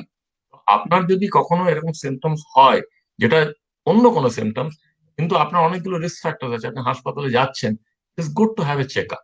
তো চেক আপটার অ্যাকচুয়ালি কোনো বিকল্প নেই, কারণ চেক আপে কিন্তু এই প্রবলেম গুলো ইউজুয়ালি ধরা পড়বে। আর এখন তো আমাদের যেটা এসছে মানে সব থেকে গোল্ড স্ট্যান্ডার্ড আমরা যেটা বলি, যেটা দিয়ে ডেফিনেটলি হার্টের ধমনির যে হৃৎপিণ্ডের যে ধমনি আছে তার যে ব্লকেজ ধরা পড়ার বেস্ট উপায় হচ্ছে অ্যাঞ্জিওগ্রাফি। এখন অ্যাঞ্জিওগ্রাফি আমরা জানি যে একটা বিশাল ব্যাপার, অ্যাঞ্জিওগ্রাম মানেই লোকে বলবে অ্যাঞ্জিওপ্লাস্টি করতে হবে, বাইপাস করতে হবে, এই করতে হবে, ওই করতে হবে, হাসপাতালে ভর্তি হতে হবে। কিন্তু এখন অ্যাঞ্জিওগ্রাফি কিন্তু স্ক্রিনিং প্রসিজিওর হিসেবে এসছে, এবং সিটি স্ক্যানের মাধ্যমে আউটডোর প্রসিজিওরে কিন্তু অ্যাঞ্জিওগ্রাফি করা যাচ্ছে। অর্থাৎ না, আপনার এখন যদি মনে হচ্ছে ডাক্তার যদি মনে করে যে ইসিজি করলাম, এটা ইকো করলাম, তবুও একটা সাসপিশন থেকে যাচ্ছে যে না, এর হতেই পারে হার্টের প্রবলেম, সেখানে কিংবা দেখলাম যে হয়তো তার কোনো খুব নিকট আত্মীয় একটা বিরাট হার্টের প্রবলেম হয়েছে এবং তার এর দেখছে আমি কোলেস্ট্রলটা বেশি আছে, আমার ইন্ডেক্স অফ সাসপিশন যখন হচ্ছে, আমি কিন্তু একটা সিটি করোনারি অ্যাঞ্জিওগ্রাম করলেই কিন্তু আমি দেখে নিতে পারছি এক্স্যাক্টলি ব্লকেজেস আছে কিনা। আপনি শুনলে আশ্চর্য হবেন, এবং অনেক সময় আমরা যে দেখেছি যে অ্যাবসলিউটলি কোনো সিমটমস নেই কিন্তু অনেকগুলো রিস্ক ফ্যাক্টর আছে, সে কিন্তু এসছে তার অন্য কাউকে নিয়ে, বড় হার্ট অ্যাটাক হয়েছে সেগুলো নিয়ে, তখন আমরা, সে আমাদের এমনি চেক আপের জন্য আমাদের কাছে এসেছে, তখন আমরা সিটি অ্যাঞ্জিও করেছি, আমরা দেখেছি তার অ্যাকচুয়ালি যে হার্টের ব্লকেজ যাকে নিয়ে এসেছে তার থেকে অনেক বেশি। তাতে তো বেশি। বেসিক্যালি ও সাইলেন্টলি সাইলেন্টলি বসেছিল। তো বেসিক্যালি আমি যেটা বলছি যে আমাদের বিজ্ঞানে কিন্তু জিনিসগুলো আছে, কিন্তু আমরা সেই বিজ্ঞানের দরজা অব্দি পৌঁছতে পারবো কিনা, এবং doctor health care, hospitals, media, এই প্রোগ্রামস, এগুলোর কিন্তু অনেক দায়বদ্ধতা আছে টু মেক পিপল অ্যাওয়্যার। তারপর মানুষ গেল কি গেল না, সেটা ডেফিনেটলি অনেকগুলো ফ্যাক্টরস এর উপর ডিপেন্ড করে। আমি খালি আজকে এখান থেকে বসে বসে ভাষণ দিলে তো হবে না, পকেটের ব্যাপার আছে, খরচা, এগুলো ব্যয় সাপেক্ষ ব্যাপার, এই জিনিসগুলো আমাদের দেখতে হচ্ছে। কিন্তু ফর্চুনেটলি এখন আহ, সরকার, সেটা কেন্দ্র বলুন রাজ্য বলুন, তারা কিন্তু অনেক এখন হেলথ স্কিমস গুলো নিয়ে আসছে, যেগুলোর আওতায় কিন্তু এই অ্যাঞ্জিওগ্রাফি এগুলো সব আছে। তো বেসিক্যালি এখন স্বল্প খরচায় ডেফিনেটলি এবং অনেক সময় বিনা খরচায় এই জিনিসগুলো কিন্তু করতে পারছি। এই জিনিসগুলো আমার মনে হয় নেক্সট 5 বছরে প্রত্যেকটা মানুষ এদেশের, আমরা আশা করব যে কোনো একটা স্বাস্থ্য বীমার আন্ডারে চলে আসবে। এবং তখন কিন্তু আর কোনো মানে থাকবে, এক্সকিউজ থাকবে না যে কেন আমি যেতে পারলাম না। এতদিন আমরা বলতাম যে ব্যয় সাপেক্ষ, যে যেতে পারছে না সে গিয়ে কি অ্যাঞ্জিওগ্রাফি করবে কিংবা হার্টের চিকিৎসা করবে। কিন্তু এখন আমার মনে হয় যে নেক্সট 5 বছরের মধ্যে আমরা যেখানে গিয়ে দাঁড়াচ্ছি, যে কারণেই হোক, আমার মনে হয় যে every population would be covered under some kind of health scheme. তো সেখানে আমার মনে হয় যে সেই স্কিম গুলোর আমাদের অ্যাডভান্টেজ গুলো নিতে হবে। আচ্ছা, পুরুষ এবং মহিলাদের মধ্যে কোনো তফাৎ আছে? হার্টের অসুখের বা আ কতটা উপসর্গ, যেমন আপনি উপসর্গের কথা বললেন। উপসর্গের দিক থেকে তফাৎ? নাকি হার্টের অসুখের যে তীব্রতার দিক থেকে তফাৎ? না মর্টালিটির দিক থেকে তফাৎ? কি কোনো তফাৎ আছে? বয়সের দিক থেকে? বা এই যে আমাদের আহ ম্যাসিভ অ্যাটাক অল্প বয়সের যে সমস্যা, এটা কি পুরুষ এবং মহিলাদের মধ্যে আলাদা, আলাদা? ধরুন 2 দশক আগে আমি বলবো যে তখন আমরা একটা বলতাম যে মহিলা যাদের, তাদের প্রি মেনোপজাল এজ অব্দি একটা হরমোনাল প্রোটেকশন থাকে, অর্থাৎ তাদের হার্ট অ্যাটাক হওয়ার জন্য যে আহ, জিনিসগুলো আছে সেগুলোর থেকে তারা প্রোটেক্টেড থাকে বিকজ অফ দ্যাট হরমোনস যেগুলো সিক্রেশন, এস্ট্রোজেন যেগুলো সিক্রেশন হয়। কিন্তু এখন যেটা হয়েছে, এখন আহ, সেই হরমোনাল প্রোটেকশনের জায়গাটা চলে যাচ্ছে, কারণ আমরা এখন পুরুষ এবং মহিলা equally exposed to the environment. মানে কর্মক্ষেত্রে বলুন, বিভিন্ন অন্য ক্ষেত্রে বলুন, এখানে কোনো আর ভেদাভেদ নেই। আমরা খাওয়া দাওয়াও একরকম ভাবে করছি, লাইফস্টাইলও একরকম ভাবে আমরা ডিল করছি। Stress and strain of life definitely মহিলাদের অনেক বেশি compare to mail person. That is the society we live in. তো ঘরে বাইরে তাদের কাজ করতে হচ্ছে। কেউ যখন এসে বলে কি করেন, আমাদের সেটা নোটসে লিখতে হয়। খুব অ্যাপোলোজেটিক্যাল বলেন না, আমি house wife. So that is actually a 24/7 job. So basically, that is one of the most toughest job in on this world. Basically, it is an unpaid job, I mean, bully, and it's a 24/7 job and absolutely not cared for. অনেক এই বেশি কারণেই বলছি, stressful. কারণ আমি এই কারণেই বলছি যারা অ্যাকচুয়ালি এই ধরনের যারা মানুষ, মহিলারা, তারা যখন এমার্জেন্সিতে আসেন, তাদের কিন্তু লাস্ট স্টেজে আসছে, বিকজ ওদের অ্যাওয়ারনেসটা কম। এবং আমাদের যে থ্রেশহোল্ড, যেটা threshold is completely different for a mail person and for a female person, যেটা আমাদের অ্যাকসেপ্ট করতেই হবে। মেল অনেক অল্প সিমটমস নিয়ে কিন্তু এমার্জেন্সিতে চলে আসছে, কিন্তু ফিমেলস তারা যখন অ্যাবসলুটলি ইন লাস্ট স্টেজ, তখন তারা আসছে, এবং তাতে যেটা হচ্ছে, তাদের মৃত্যু হারটা কিন্তু বেশি হচ্ছে কম্পেয়ার টু মেল। তো দ্যাট ইজ সামথিং, বাট সেই জিনিসগুলো আস্তে আস্তে আস্তে আস্তে চেঞ্জ হচ্ছে। আগে যখন আমরা ধরুন 20 বছর আগে কলকাতার যে কোনো এমার্জেন্সিতে আমরা দেখতাম প্রত্যেকটা 10টা হার্ট অ্যাটাকে হয়তো একটা মহিলা, একজন মহিলা এবং 9জন পুরুষ। এখন কিন্তু আর সেই জায়গায় আর নেই, এখন হয়তো 4, 4, 6, 5, 5, 6, 4 এরকমও হতে পারে বেসিক্যালি। তো বেসিক্যালি এখন অনেকে এগিয়ে আসছেন, এবং যেহেতু আমাদের কর্মক্ষেত্র এবং ডিফারেন্ট এরিয়াস গুলোতে আমাদের অ্যাওয়ারনেসটা বাড়ছে, আমার মনে হয় যে আমি বলবো যে মহিলা জেন্ডার ভাগ এখন আর অতটা করা যাচ্ছে না। অ্যান্ড পার্টিকুলারলি অ্যাওয়ারনেস এর জায়গাটা আমাদের দেখতে হবে। এবং আরেকটা প্রবলেম হচ্ছে যে মহিলাদের যেটা বললাম, উপসর্গটা কিন্তু অ্যাবসলিউটলি ডিফারেন্ট।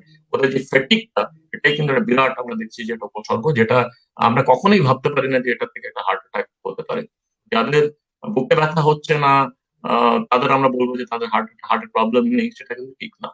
তো আমাদের জানতে হবে যে কারো যদি আনইউজুয়াল ফ্যাটিক হয়, কিংবা শ্বাসের একটু প্রবলেম হচ্ছে, অনেকেই দেখবেন বলছেন যে সিঁড়ি দুটো উঠলে প্রবলেম হচ্ছে, সে যদি এখন 30 বছর ধরে সেটা হচ্ছে, সেটা অন্যরকম। কিন্তু যদি আমরা শুনি যে হ্যাঁ 15 দিন ধরে হচ্ছে, 20 দিন ধরে হচ্ছে, আমাদের কিন্তু বুঝতে হবে যে কেন। যদি হার্টের নয় তো ভালো, কিন্তু তবুও আমাদের একটু ইনভেস্টিগেট করে দেখতে হবে, একটা ইসিজি করতে হবে। এই ইসিজি করার যে প্রবণতাটা, ইসিজি মানেই যে হার্ট অ্যাটাক, তার মানেই যে অ্যাঞ্জিওগ্রাম, তার মানে যে অ্যাঞ্জিওপ্লাস্টি, তা নয়। এটা একটা সিম্পল ইনভেস্টিগেটিভ টুল, সেটা আমাদের খুব ইজিলি ব্যবহার করাটা উচিত। তার মানে আগে যেটা শুনতাম, মানে আগের জেনারেশনে যারা বলতেন যে মেয়েদের নাকি মেয়েদের জান কই মাছের জান, তাদের কিছুতেই কিছু হয় না, সেটা ভুল কথা। এখন মেয়েরাও কিন্তু খুব মানে ট্রিগার ফ্যাক্টরের মধ্যেই রয়েছে, মানে সাংঘাতিক সমস্যার মধ্যেই রয়েছে। আসলে ঘরে বাইরে স্ট্রেসটাই আসল। স্ট্রেসের প্রসঙ্গ যখন এলো এবং মহিলা এবং পুরুষের কথাও যখন এলো, আপনি তখন একটু আগে যখন আমরা মানে অফলাইনে ছিলাম তখন কথা বলছিলাম যে হাসি কান্না নিয়ে কথা বলছিলাম। যে মন ভালো রাখা, মনের আ স্বতঃস্ফূর্ততা বা কতটা কে প্রকাশ করতে পারছে। মানে প্রকাশ ক্ষমতা কার বেশি কম। এইটার সঙ্গে হার্টের অসুখের কোথায় সম্পর্ক? মানে যারা মানে কাঁদতে পারে, মন খুলে কাঁদতে পারে, যারা হৈ, হৈ করে হাসতে পারে, তারা কি অনেকটা ভালো থাকে? তাদের কোয়ালিটি অফ লাইফ কি বেটার? এবং হাসিটার পেছনে যদি দুঃখ থাকে সেই হাসি তো আমরা বুঝতে পারি না সবসময়। যে অনেকেই তো আছে যাদের হাসির পেছনে অনেক দুঃখ থাকে, চোখের জলটা হয়তো অনেকে দেখাতে চায় না, এবং তারা মানে অ্যাজ এ ফ্রন্ট ওই হাসিটা আছে। That is A more difficult thing. আমার মনে হয়, যে আপনার যে ভেতরে যে জিনিসটা সেটা যদি আপনি প্রকাশ করতে পারেন, এবং if you have a somebody to bounce it with, তাহলে কিন্তু ডেফিনেটলি সেটা বেটার। প্রকাশটাই আপনাকে আসল। যদি প্রকাশটা to a person you believe, আপনি যদি একটা দেওয়ালের সামনে প্রকাশটা করেন সেটা কিন্তু না। অসুবিধা আছে। আপনাকে একটা মানুষের সঙ্গে সে প্রকাশটা করতে হবে, প্রেফারেবলি আমার মনে হয় একজন নিউট্রাল মানুষ হলে সেটা বেটার, যে আপনাকে জাজমেন্টাল হবে না আপনার সম্বন্ধে। সেখানে একদম। আমার মনে হয় that is a very very important thing.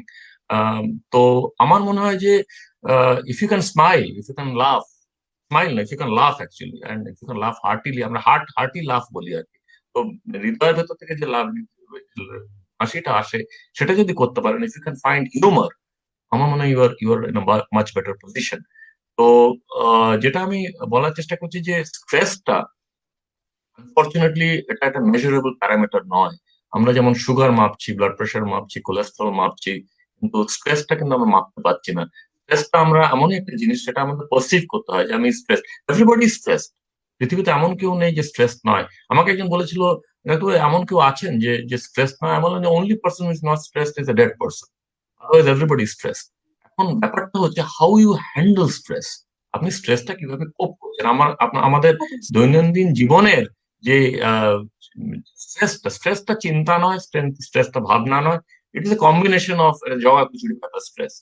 সেটা আমরা কিভাবে কোপ করছি। কারণ কোপিং এর ব্যাপারটা হচ্ছে যে আপনি এটা সাইলেন্টলি কোপ করছেন, চোখের জল ফেলে কোপ করছেন একটা কোনায়, নাকি আপনি মানুষকে বলে সেটা কোপ করছেন, নাকি আপনি আপনার অ্যাক্টিভিটিস এর মধ্যে দিয়ে কোপ করছেন, দ্যাট ইজ ভেরি ইম্পর্টেন্ট নাকি কোনো অলসো। হবিস বা কোনো হবিস হবিজ বা এর মধ্যে কিছু, দিয়ে আপনার কিছু প্যাশন, একটা করো। হ্যাঁ, হ্যাঁ, আপনি যদি লেখক হন, আপনি তাহলে সেটা লেখার মাধ্যমে প্রকাশ করছেন।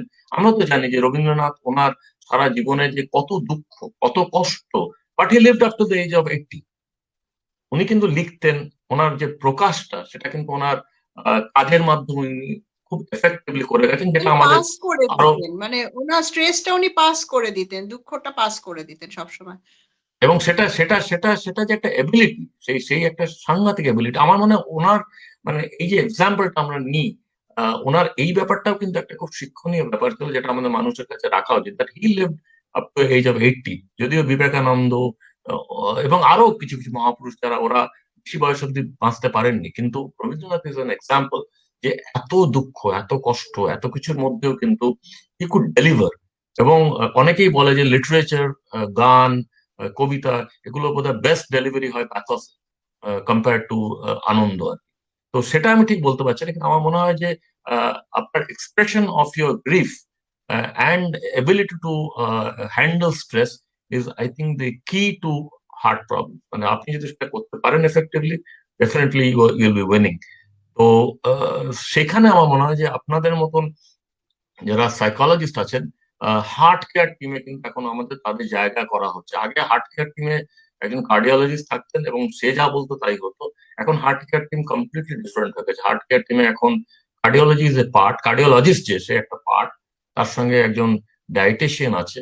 কারণ কি খাবো কি খাবো না, এটা সম্পূর্ণ হয়েছে সায়েন্স। এটা কিন্তু কোনো আন্দাজে গুলি ছোঁড়া না, তীর ছোঁড়া নয়, এটা অ্যাবসলিউট সায়েন্স। আপনি সুগারের পেশেন্ট হলে আপনি কি খাবেন, আপনার কোলেস্ট্রল বেশি থাকলে আপনি কি খাবেন, আপনি যদি অ্যাথলিট হন আপনি কি খাবেন। এখন আমাদের ইন্ডিয়ান ক্রিকেট টিমের সঙ্গে ডায়েটিশিয়ান থাকে, তারা কি খাবে, কি ড্রিঙ্ক নেবে, সেগুলো পার্সোনালাইজ করা থাকে। আমি যেহেতু এই এই ইন্ডিয়ান ক্রিকেট টিমের সঙ্গে এক সময় ছিলাম, আমি দেখতাম যে রাহুল দ্রাবিড় কি ধরনের লিকুইড নেবে, লিকুইড ফর্ম উনি খেলার সময় ইউজ করবেন, সেটা কিন্তু একরকমের হবে। ভিভিএস লক্ষ্মণ কিরকম নেবেন, সেটা কিন্তু অন্য রকমের হবে। কিংবা সচিন তেন্ডুলকর কি নেবে, সেটা একরকমের হবে। সো বেসিক্যালি ডায়েটিশিয়ানদের, নিউট্রিশনিস্ট আমি বলি ওদের, তাদের কিন্তু একটা হিউজ রোল আছে ইন ম্যানেজিং পিপল। তো বেসিক্যালি আমরা যদি বলি হ্যাঁ এটা একটা জেনারিক, যে এরকম ভাবেই কিন্তু হ্যাঁ ডায়াবেটিস হলে এরকম খাবেন, সুগার হলে, প্রেশার হলে এরকম খাবেন, তা নয়। আপনি অ্যাজ এ ইন্ডিভিজুয়াল, আপনাকে কি দেওয়া হবে সেটা কিন্তু স্পেসিফিক হতে হবে। আপনার ওজন, আপনার আহ, কি কি খান, আপনি আপনি যদি মেটাবলিক ছিঁড়ে থেকে খান, শুরু করে সবকিছু নিয়ে তার নট হিস্ট্রি অনলি সবকিছু দ্যাট, নিয়ে। আপনার যদি অ্যাভেলেবল হয় চিড়ে আর মুড়ি, আর আপনাকে আমি বলি যে সসেজ আর ওটস খেতে হবে, ইট ইজ ইমপ্র্যাকটিক্যাল।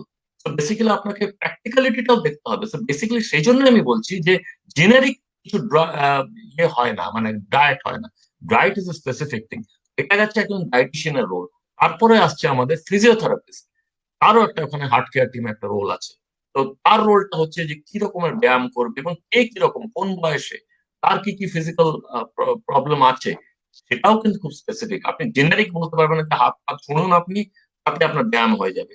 কিংবা আপনি 15 মিনিট হাঁটুন, তারও ব্যায়াম হয়ে যাবে। আপনি 15 মিনিট আগে হাঁটতে বললেন, তার হয়তো একটা পায়ে একটা পলিও আছে, আপনি তাকে কি করে 15 মিনিট সে হাঁটবে? আপনি তাকে বলে দিলেন 15 মিনিট হাঁটবেন। তো বেসিক্যালি আপনি একটা টিভি প্রোগ্রামে বসে যদি বলে দেন যে আপনি 15 মিনিট যদি হাঁটেন, তাহলে আপনার হার্ট ভালো থাকবে, সেটা একটা জেনারিক জিনিস আমরা বলছি, কিন্তু সেটা স্পেসিফিক নয়। যোগব্যায়ামও স্পেসিফিক তাই, আপনার যোগব্যায়ামও নির্দিষ্ট জায়গায় যখন যে মানে যোগব্যায়ামের যে ভালো যে সেন্টার গুলো আছে, সেখানে তারা কিন্তু ওজন, তার সব রকম শারীরিক কি সমস্যা আছে জেনে তবেই কিন্তু যোগব্যায়াম দেয়। মানে আমি যে যা খুশি যোগব্যায়াম করতে পারি না, মানে কেউ ওটা করা যায় না। সবকিছুর একটা কার্যকারণ ছাড়া যেমন কোনো অসুখ বিসুখও হয় না, সেরকম এগুলো প্রত্যেকটারই কারণ ধরে এগোতে হয়। দেখুন, একটা প্রশ্ন সেরকমই আছে আপনার খাওয়া আপনার দাওয়া আপনার নিয়ে। আপনার আপনার যে যেটা বলছিলাম, যে আপনার যে আমরা যে এই স্টুডিও থেকে যেগুলো আমরা বলি, এগুলো কিন্তু গাইডলাইন্স, এগুলো কিন্তু হুম, হুম, প্রেসক্রিপশন নয়। প্রেসক্রিপশন একদম। হলো যখন আপনার স্পেসিফিক, আপনি কাউকে কিছু প্রেসক্রাইব করছেন, that is prescription. Third thing যেটা বলছি আমি, হার্ট কেয়ার টিমটা কমপ্লিট করছি, যে সাইকোলজিস্ট, সাইকোলজিস্টরা কিন্তু আলাদা ঘরে বসছে না। Psychologist is part of the heart care team now. এখন কারোর যদি আজকে ধরুন কেউ এসছে, তার বাইপাস সার্জারি হবে, তার কিন্তু বাইপাসের আগে কিন্তু psychologist has to see that person, because the concerns, the ভয়, প্রবলেমস, এগুলো কিন্তু জানতে হবে। অর্থাৎ সাইকোলজিস্টকেও কিন্তু বাইপাস সার্জারি সম্বন্ধে তাকে কিন্তু কিছু জানতে হবে, যে কি কি জিনিস আমি পেশেন্টকে বলবো। এগুলো কিন্তু ডাক্তারের মুখের থেকে যখন একটা জিনিস আসছে একরকম, সেটা বিজ্ঞানটা আসছে, কিন্তু এই সাইকোলজি, আন্ডারস্ট্যান্ডিং দ্য পার্সন, এই জিনিসটা কিন্তু একটা সাইকোলজিস্টের থেকে আসবে। তো বেসিক্যালি হার্ট কেয়ার টিম এখন অনেক বৃহৎ হয়েছে, প্রত্যেকের আলাদা আলাদা রোল আছে, এবং প্রত্যেকটা, আমি পেশেন্ট বলবো না, ইন্ডিভিজুয়ালকে আমাদের কিন্তু স্পেসিফিক প্রেসক্রিপশন দিতে হবে। এই যে আপনি যে মানে খাবার দাবার বা এই যে ধরনের মানে এক একটা ইন্ডিভিজুয়ালের জন্য যে নিয়মের কথা বললেন, তো এখন একটা ট্রেন্ড হয়েছে, আমি পরে এই রিমি চক্রবর্তীর প্রশ্নে পরে আসছি। একটা ট্রেন্ড অনেকদিন ধরেই শুরু হয়েছে, যখন এই জিমে যাওয়া, এই জেনারেশন একটা জিমে যাওয়ার প্রবণতা, তখন এক ধরনের প্রোটিন সাবস্টিটিউট খাওয়ার একটা চল হয়েছে। এবং আমি অনেককে, আমার নিজের চেনাশোনা অনেককে দেখেছি যারা জিমে যাচ্ছিল, তারা চটপট বডি বিল্ডিং করার জন্য কোনো না কোনো ডাক্তারের সাথে কথা বলা না কিছু, তারা ওই জিম থেকেই তারা খুব দামি দামি, কিন্তু সেই এক একটা কৌটো অনেক দাম, তারা ওই প্রোটিনের একটা করে সাবস্টিটিউট তারা ওরকম নিয়ে খেয়েছে। এরকম প্রচুর কিন্তু ফুড সাবস্টিটিউট তৈরি হয়েছে, মানে খাবার জিনিস, হয়তো দুধের মতো বা কিছু, তারা মনে করছে ওইটা খেলেই বোধহয় বাকি সব ঠিক হয়ে যাবে। এরকম আমরা প্রচুর অ্যাডভার্টাইজমেন্টও দেখি টিভিতে, যে খুব রোগা আছো মোটা হয়ে যাবে, মোটা থেকে রোগা হয়ে যাবে, ক্যালোরি পে করে। এইটা কতটা ক্ষতি করে দিচ্ছে? এটা হচ্ছে, যদি আপনি একজন মানে আমাকে যদি আজকে বলেন যে প্লেন চালাতে যে কাণ্ডটা করব আমি, সেই জিনিসটা কিন্তু এই ট্রেনাররা তাই করছে। বেসিক্যালি একদম কোনো ধারণা যাদের নেই মেডিকেল বডি সম্বন্ধে, কি হচ্ছে সে সম্বন্ধে, তারা কিন্তু এই সর্বনাশটা করছে। এবং আমার কাছে প্রচুর আসে এরকম, যারা নট অনলি মানে সাধারণ মানুষ বলবো না, অসাধারণ মানুষরাও আসছে, সেলিব্রিটিরাও আসছে, এবং তারা কিন্তু চোখ বন্ধ করে তাদের বিলিভ করে। That is the problem. এই যে যারা ট্রেনার আছে, নো ডিসরেসপেক্ট টু দেম, কিন্তু ওরা আজকে যদি বিশ্বাস না করতো যাদের দিচ্ছে, তাহলে কিন্তু এরা দিতেও পারতো না। ওরা বিশ্বাসটা করে, ওরা ডাক্তারের কাছে না গিয়ে কিংবা হার্ট কেয়ার টিমের কাছে না গিয়ে ওরা ট্রেনার থেকে জিজ্ঞেস করবে, বস এটা এটা কি খাওয়া যায় বলো তো। সে বলে দিল এটা ওই প্রোটিন, সেটা খান। কিন্তু তাতে যেটা হচ্ছে কিডনি প্রবলেম হয়ে যাচ্ছে, কিডনি খারাপ হয়ে যাচ্ছে। ডেফিনেটলি যা প্রোটিন প্রয়োজন নেই তাকে প্রোটিন দিয়ে দিচ্ছে। এটা কিন্তু একটা হিউজ প্রবলেম হচ্ছে।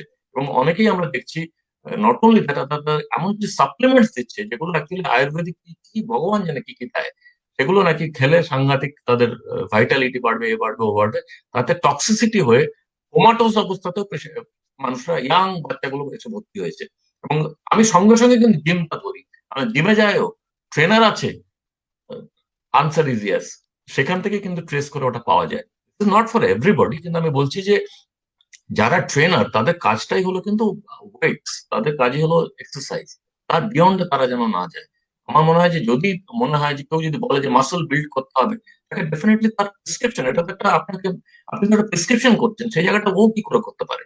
এবং এটা কিন্তু আমি বলবো যে দুদিক থেকেই দায়ী। যে নিচ্ছে সেও একাধিক, মানে হ্যাঁ, সেম দায়ী সে। বিকজ সে যদি না বিভিন্ন নিত রকম তাহলে তো ফুড সে দিত না। সাপ্লি বিভিন্ন রকম ফুড সাপ্লি আপনি যেটা বললেন যে আয়ুর্বেদিক বেশ কিছু প্রোডাক্ট তৈরি হচ্ছে এবং আয়ুর্বেদিক শুনেই অনেকে ভাবে বোধহয় কোনো রকম ক্ষয়ক্ষতি হবে না এবং অ্যাডভার্টাইজমেন্ট দেখেই সেটা যেমন বাতের ওষুধ সেরকমই আর কি নানান রকম ট্রিটমেন্টের মধ্যে যাচ্ছে মানুষ, সেটা বোধহয় হিতে বিপরীতে হয়ে যাচ্ছে। আচ্ছা, এবং রিমি অনেক হাই চক্রবর্তীর স্টেরয়েডস প্রশ্নটা। থাকছে, স্টেরয়েডস থাকছে আপনার এই যে হ্যাঁ, সাপ্লিমেন্টস হ্যাঁ, গুলোর মধ্যে, যেগুলো হিডেন স্টেরয়েডস থাকছে, যেগুলো অ্যাকচুয়ালি ট্রেনাররাও জানে না ওরা কি সাবস্টেন্স ওটার মধ্যে থাকে, সেটাও জানে। এবং স্টেরয়েডস গুলো যে মাসেলটাকে ইমিডিয়েটলি আপনার বিল্ড করে দিচ্ছে, কিন্তু তারপরে যে প্রবলেমটা হচ্ছে কিডনি, লিভার, এগুলো একদম ধ্বংস করে দিচ্ছে। তো বেসিক্যালি মানে কিছু আমি বলবো দিনের যে জন্য যারা হয়তো জিম, কিছুদিনের জন্য একটা চাকচিক্য আনার পরে হয়তো আরো কদিন পরে সেই রেজাল্টটা দেখা যাবে যে তখন শরীরটা যদি ভেঙে যায় তখন কিছু করার থাকবে না। আপনি যেমন জানবেন যে দেখুন, আমির খান যখন ওই বইটা করেছিল, সেখানে উনি ওয়েট গেইন করে তারপরে ওয়েট লুজ করেছিল ওই যে ওই বইটাতে। তো এবং সেখানে সেটা খুব কিন্তু দ্যাট ইজ নট, সায়েন্টিফিক্যালি কিন্তু সেটা খুব সায়েন্টিফিক্যাল করেছিল। উনি কোনো, হ্যাঁ, হ্যাঁ, কোনো রকম ডাক্তারের পরামর্শ ছাড়া উনি কিছু করেননি, একদম খুব নর্মালি উনি করেছেন। রিমি কিন্তু ব্যাপারটা চক্রবর্তীর হচ্ছে যে প্রশ্নটা দেখুন। That is not, scientific way. আপনার শরীর ওরম ভাবে ওজন বাড়িয়ে ওজন কমানোটা, ওটা সাইন্টিফিক নয় ব্যাপারটা। যদিও উনি করে থাকেন ফর দ্য মুভি, কিন্তু এটা যদি একটা, if you make it an example, that is not the correct thing.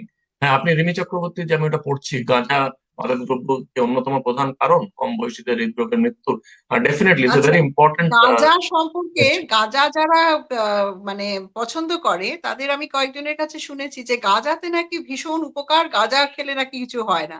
আপনি যদি এই ব্যাপারে একটু বলেন তাদের উদ্দেশ্যে।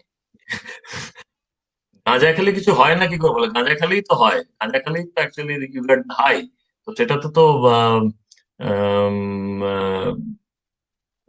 ডেফিনেটলি ওটাতে একটা প্রবলেম আছে, মানে any drugs absolutely is not suggested at all. মানে অনেকেই বলে যে রিক্রিয়েশনের জন্য, অনেকে বলে যে এটা টেস্ট করার জন্য অফ লাইফ। কিন্তু ব্যাপারটা কি হয়, মানে you are not that smart to actually take it once and leave it. এটা এটা আস্তে আস্তে আস্তে আস্তে it becomes a habit, and that will definitely take you towards death. এটা নিয়ে কোনো মানে সন্দেহ নেই, absolutely. Because this is artificial thing to stimulate your মানে ব্রেন আর কি। তো সেখানে ওটা ডেফিনেটলি ইট কজেস মানে এ লট প্রথমে অফ গাঁজা প্রবলেমস, নট খাওয়া অনলি, হবে তারপরে গাঁজা তাকেই খেয়ে নেবে এরকম একটা ব্যাপার। Not only ganja, I think any kind of drugs, any kind of drugs. Drugs. আমি হ্যাঁ, সুমন সরকারের ওই প্রশ্নটা বলছেন যে স্ট্রেস রিলিভার হিসেবে অ্যান্টি ডিপ্রেশন মেডিসিন সাজেস্ট করছেন, অ্যাবসলিউটলি না মিস্টার সরকার। বিকজ আমি I hardly prescribe medicine for anything. I believe in lifestyle changes. আমি ডিপ্রেশনের কথা আহ, এই কারণেই বলছি যে depression is causing heart problems. ডিপ্রেশনের জন্য সারাতে I have never suggested that you take medicines as the first resort. ডিপ্রেশনে মেডিসিন লাগবে কি লাগবে না সেটা সাইকিয়াট্রিস্ট বলবে, এটা আমি বলবো না, আপনি বলবেন না, কিংবা কেউ বলবে না। ডিপ্রেশনকে যদি আপনি উইদাউট মেডিসিন ট্রিট করতে চান, ডেফিনেটলি আপনি সঞ্চালন যে করছেন তার যে স্ট্রিম, সাইকোলজিস্ট, সে কিন্তু হেল্প করতে পারবে। আমি কোনো দিনই কাউকে বলবো না to treat depression with medicines as a first resort.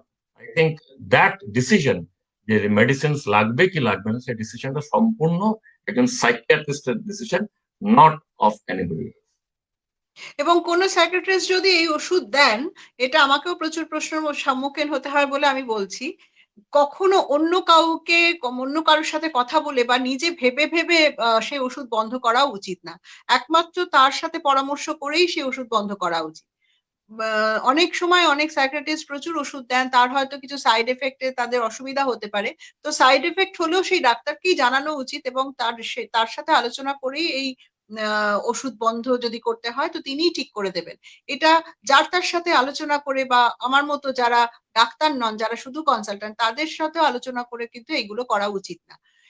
আমি এই প্ল্যাটফর্মে বলতে বাধ্য হচ্ছি। আমার মনে হয়েছে এটা বলা দরকার।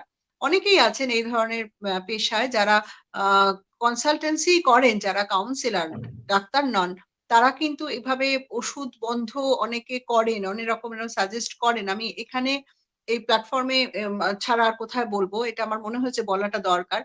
তো সেটা বোধহয় খুব ঠিক নয়। যে যিনি ডাক্তার, যিনি ওষুধটা দিয়েছেন তার সাথে কথা বলা দরকার। যদি ডাক্তারের সাথে কোন রকম মনে হয় যে সমস্যা হবে, আরেকজন ডাক্তারের কাছে যাওয়াই উচিত। ওষুধ নিয়ে কোন কথা বলতে গেলে। যিনি ওষুধ দেন না, যার ওষুধ দেওয়ার অধিকার নেই, তার সাথে ওষুধ নিয়ে আলোচনা না করাই ভালো। আমি কি ভুল বললাম? না, না, অ্যাবসলিউটলি ঠিক বলেছেন। ইভেন আমি অ্যাজ এ কার্ডিওলজিস্ট আমি ডেফিনেটলি কোনো সাইকিয়াট্রিক কন্ডিশনস এর কোনো ওষুধ আমিও দিতে পারি না। সো বেসিক্যালি একদমই দিস ইজ তাই। এ ভেরি ভেরি স্পেসিফিক ডিজিজ বলুন, প্রবলেম বলুন, এবং তার ওষুধ যদি দিতেও হয় সেটা অ্যাবসলিউটলি ট্রেন্ড স্পেশালাইজ সাইকিয়াট্রিস্টকে দিতে হবে। এবং অনেক কাউন্সিলর সেটা বন্ধ করে দেন নিজেদের মানে নিজেরাই কথা বলে। সেটা একদম খুব অনৈতিক আমি মনে করি। আমি অন্তত আমার মনে হয় ব্যক্তিগতভাবে মনে করি ইট সেটা হ্যাজ টু বি একদম উচিত ইট না। Has to be conjoint thing. A psychiatrist and psychologist is two sides of a coin. মানে এখানে ডেফিনেটলি তাদের communication is very very important. একদম সেটা খুবই সো দরকার। হ্যাঁ, খুবই দরকার সেটা। সেটা খুবই দরকার। আ আচ্ছা আরেকটা যেটা বলছি যে এই যে হার্ট নিয়ে আমরা এত আলোচনা করছি, এখানে আরেকজন একটা প্রশ্ন করেছেন,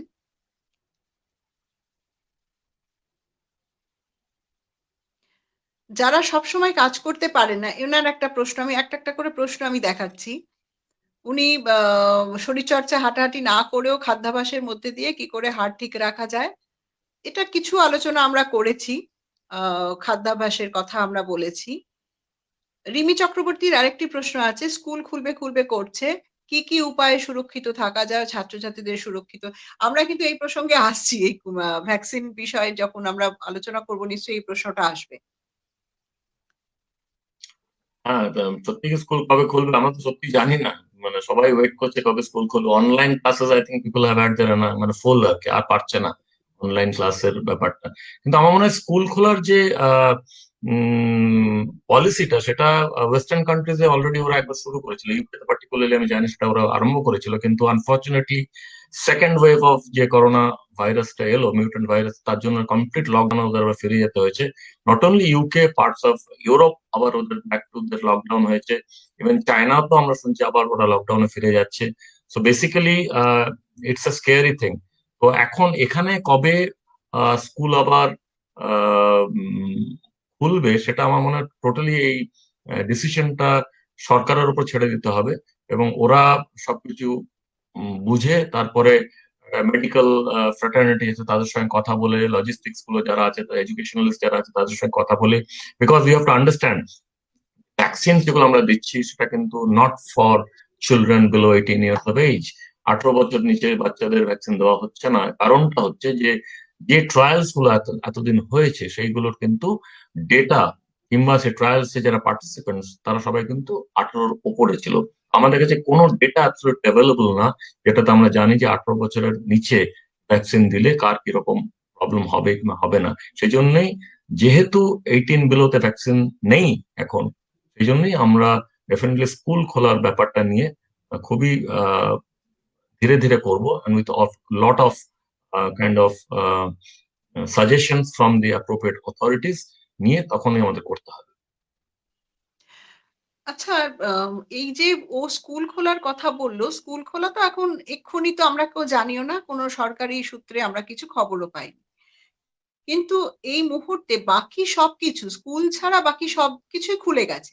এবং যে বাচ্চারা স্কুলে যাচ্ছে না সেই বাচ্চারাও কিন্তু বাড়ির লোকের সঙ্গে হাত ধরে দোকানে যাচ্ছে, শপিং মলে যাচ্ছে, সিনেমা হলেও হয়তো যাচ্ছে, ঘুরতে যাচ্ছে, মেলায় যাচ্ছে, বিভিন্ন রকম মেলা হচ্ছে। তো এই মুহূর্তে ভারতবর্ষের বা আমাদের এখানকার অবস্থানটা কিরকম? আ এই ভোট বা নানান রকম ঘটনার জন্য কোভিড পরিস্থিতির যে খবরগুলো একটা সময় যেমন সকাল থেকে রাত পর্যন্ত আমরা শুধু মানে কোভিডেরই আ নানান রকম খবর পেতাম। এখন সেই খবরের জায়গাটাও আস্তে, আস্তে কমে গেছে। এখন আরো অনেকগুলো খবর সেই জায়গায় জায়গা নিয়ে নিচ্ছে। তাই আপনার কাছেই জানতে চাই যে এই মুহূর্তে আমরা যেমন একটা নির্ভীক ভাব এসে গেছে অনেকের মধ্যে। অনেকে মাস্ক পরছেন না, অনেকে খুব খোলামেলা বেড়াচ্ছেন। এই আমরাই যেমন বিয়েবাড়ি যাচ্ছি, এতে যাচ্ছি। একটা আগের থেকে আগে যে একটা আতঙ্ক ছিল, সেই আতঙ্ক থেকে হঠাৎ করে আমরা যেন একটু হালকা একটা জায়গায় এসেছি। তো সেটা কি? মানে সেটা কি ভালো হচ্ছে না খারাপ হচ্ছে না আসল পরিস্থিতিটা কি? সেটা যদি আপনার কাছে জানা যায়। কারণ আপনি ওই দেখুন আমরা জায়গায় তো রয়েছেন। আপনি সামনে থেকে দেখছেন সবকিছু। হুম, দেখুন আমরা তো ভারতবর্ষে কি হতে চলেছে আগামী দিনে, মানে ধরুন নেক্সট 6 মান্থস, সেটা এখনই এখান থেকে বলা খুব ডিফিকাল্ট। কিন্তু আমরা যদি এক্সট্রাপোলেট করি ফ্রম দ্য ডেটা, আমাদের যে পরিসংখ্যান তথ্য যেগুলো আছে পৃথিবীর অন্য জায়গা থেকে, যেমন আমেরিকাতে ওরা যখন প্রিভিয়াস প্রেসিডেন্ট ছিলেন উনি মাস্কের কথা উনি বলতেন যে না, প্রয়োজন নেই, মাস্কের কোনো প্রয়োজন নেই। সো বেসিক্যালি সেভাবে মানুষরা কিন্তু চলেছে। তাতে যেটা হয়েছে যে more than 4 million people have died. মানে এটা কালকেই মানে জর্জ বাইডেন বলছিলেন যে সেকেন্ড ওয়ার্ল্ড ওয়ারে যত মানুষ মারা গেছে তার থেকে বেশি মানুষ মারা গেছে, আমেরিকান মারা গেছে Covid. That's a frightening statistics. এখন উনি কিন্তু করে দিয়েছেন যে mask is a compulsory thing in United States of America. তো এই যে চেঞ্জ স্ট্র্যাটেজি হচ্ছে, ডেফিনেটলি এগুলো কোনো কারণ আছে। কিছু কিছু ইউরোপিয়ান কান্ট্রিজে ওরা যখন হাইট অফ দি করোনা যখন ছিল, কোভিড যখন ছিল, সে সময়টা ওরা কিন্তু বলেছে আমরা মাস্ক পরবো না। এবং তাতে যেটা হয়েছে, যেখানে কোভিড এর মোর্টালিটি আমরা জানি, মৃত্যু হার যেখানে জানি 2.5%, তাদের মৃত্যু হার 30-40% হয়ে গেছিল। বেসিক্যালি এই মাস্ক না পরার যে ডিসিশনটা, এটা কিন্তু যে যে দেশ এটা নিয়েছে তাদের কিন্তু খুব মানে কস্টলি, ওদের কস্ট পে করতে হয়েছে। খুব খারাপ হয়েছে। ওই মৃত্যু হারটা এত বেশি ছিল, হসপিটালাইজেশন এত বেশি, রাস্তা পেভমেন্টে মানুষ মারা গেছে। তো আমাদের মনে হয় যে ভারতবর্ষে আহ, যেহেতু পপুলেশন ইজ সো হাই, আপনি ঠিকই বলেছেন, মানে এখন আপনি যদি বেরোন, mask is a kind of an Apology আমি বলি। সেটা গলায় ঝুলছে, মানে মুখে এবং নাকে বাদ দিয়ে প্রত্যেকটা অঙ্গে মাস্ক অ্যাকচুয়ালি ঝুলে থাকে, এটা দেখেছি। তো it's an Apology two masking.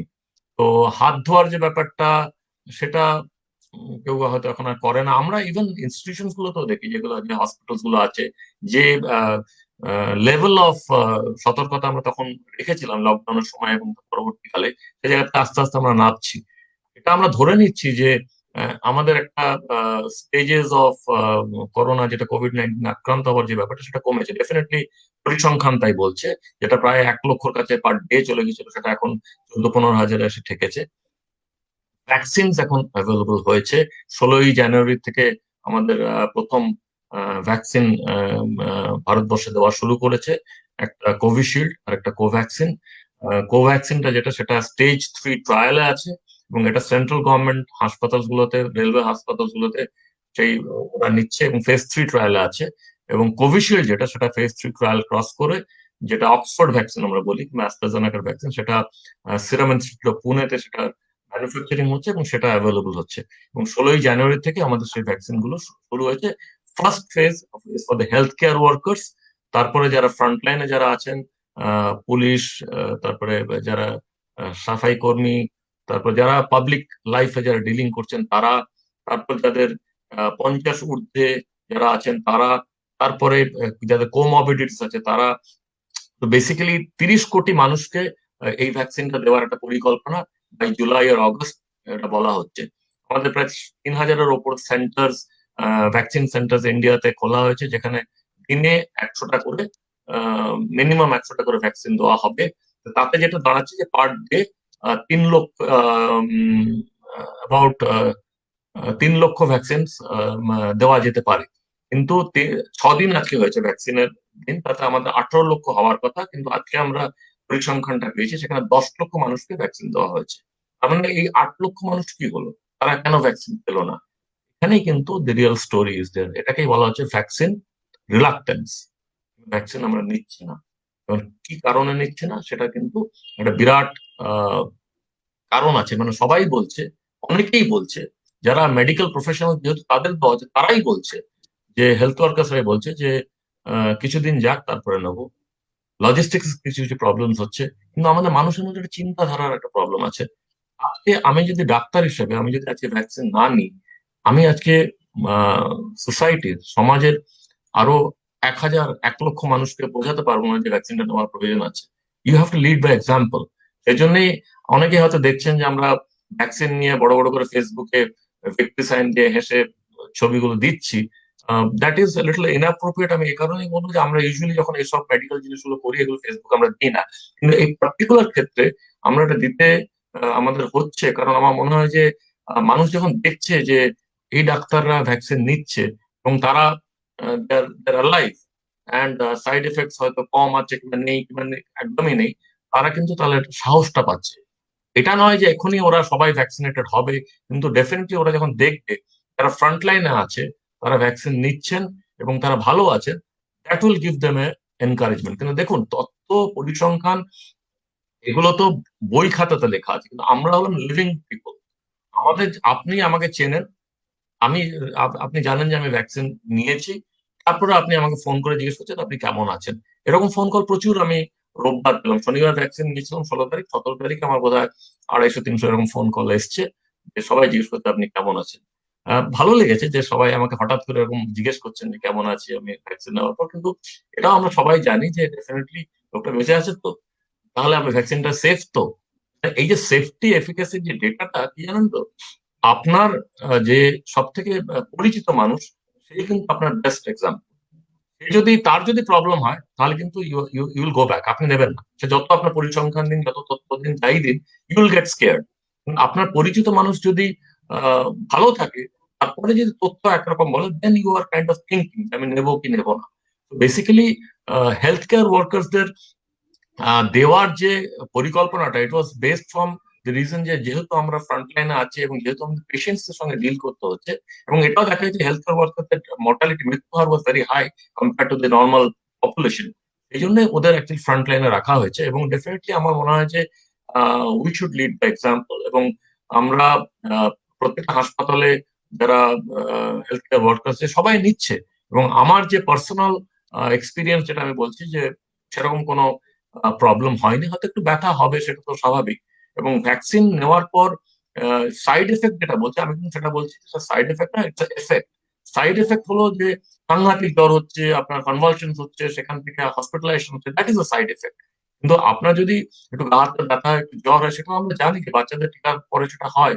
এবং টিকার পরে যদি গা হাত পা ব্যথা, একটু জ্বর হয়, আমরা বুঝি যে টিকাটা কাজ করছে। মানুষ, কিছু কিছু মানুষ যেমন একটা ভ্রান্ত ধারণা হচ্ছে, না না টিকা ফিকা কিছু নিয়ে ওখানে প্রবলেম আছে। না, ওটা ওটা ওটা টিকার অ্যাকচুয়ালি একটা এফেক্ট। আমি সাইড এফেক্ট বলবো না ওটাকে, অ্যাডভার্স রিয়াকশন আমি বলবো, ইটস রিয়াকশন। এবং আপনি যে অ্যান্টিজেনটা দিচ্ছেন তার এগেনস্টে যে আপনার ইমিউন রেসপন্স হচ্ছে, সেটা থেকে যে অ্যান্টিবডি প্রোডাকশন হচ্ছে, সেই যুদ্ধটা যে হচ্ছে, সেই যুদ্ধ ব্যাটল ফিল্ডটা হলো আপনার শরীর। শরীরে ব্যাটল ফিল্ডটা আপনি যুদ্ধ করে জানান দিয়ে দিচ্ছে যে হ্যাঁ আমরা এবার রেডি হচ্ছি। এবার যদি রিয়েল ভাইরাসটা যখন আসবে, রেডি ফর ইট। এটা 1 নম্বর। 2 নম্বর হচ্ছে যে আপনাকে কিন্তু দুটো ডোজ নিতে হবে। একটা ডোজ আমরা এখন নিয়েছি, তার 28 দিন পরে আবার সেকেন্ড ডোজটা নিতে হবে। এটা কারণটা হচ্ছে ফার্স্ট ডোজটা is actually preparing the field, এবং সেকেন্ড ডোজটা যেটা হচ্ছে that will trigger the response. Second ডোজটাকে বলা হয় বুস্টার ডোজ।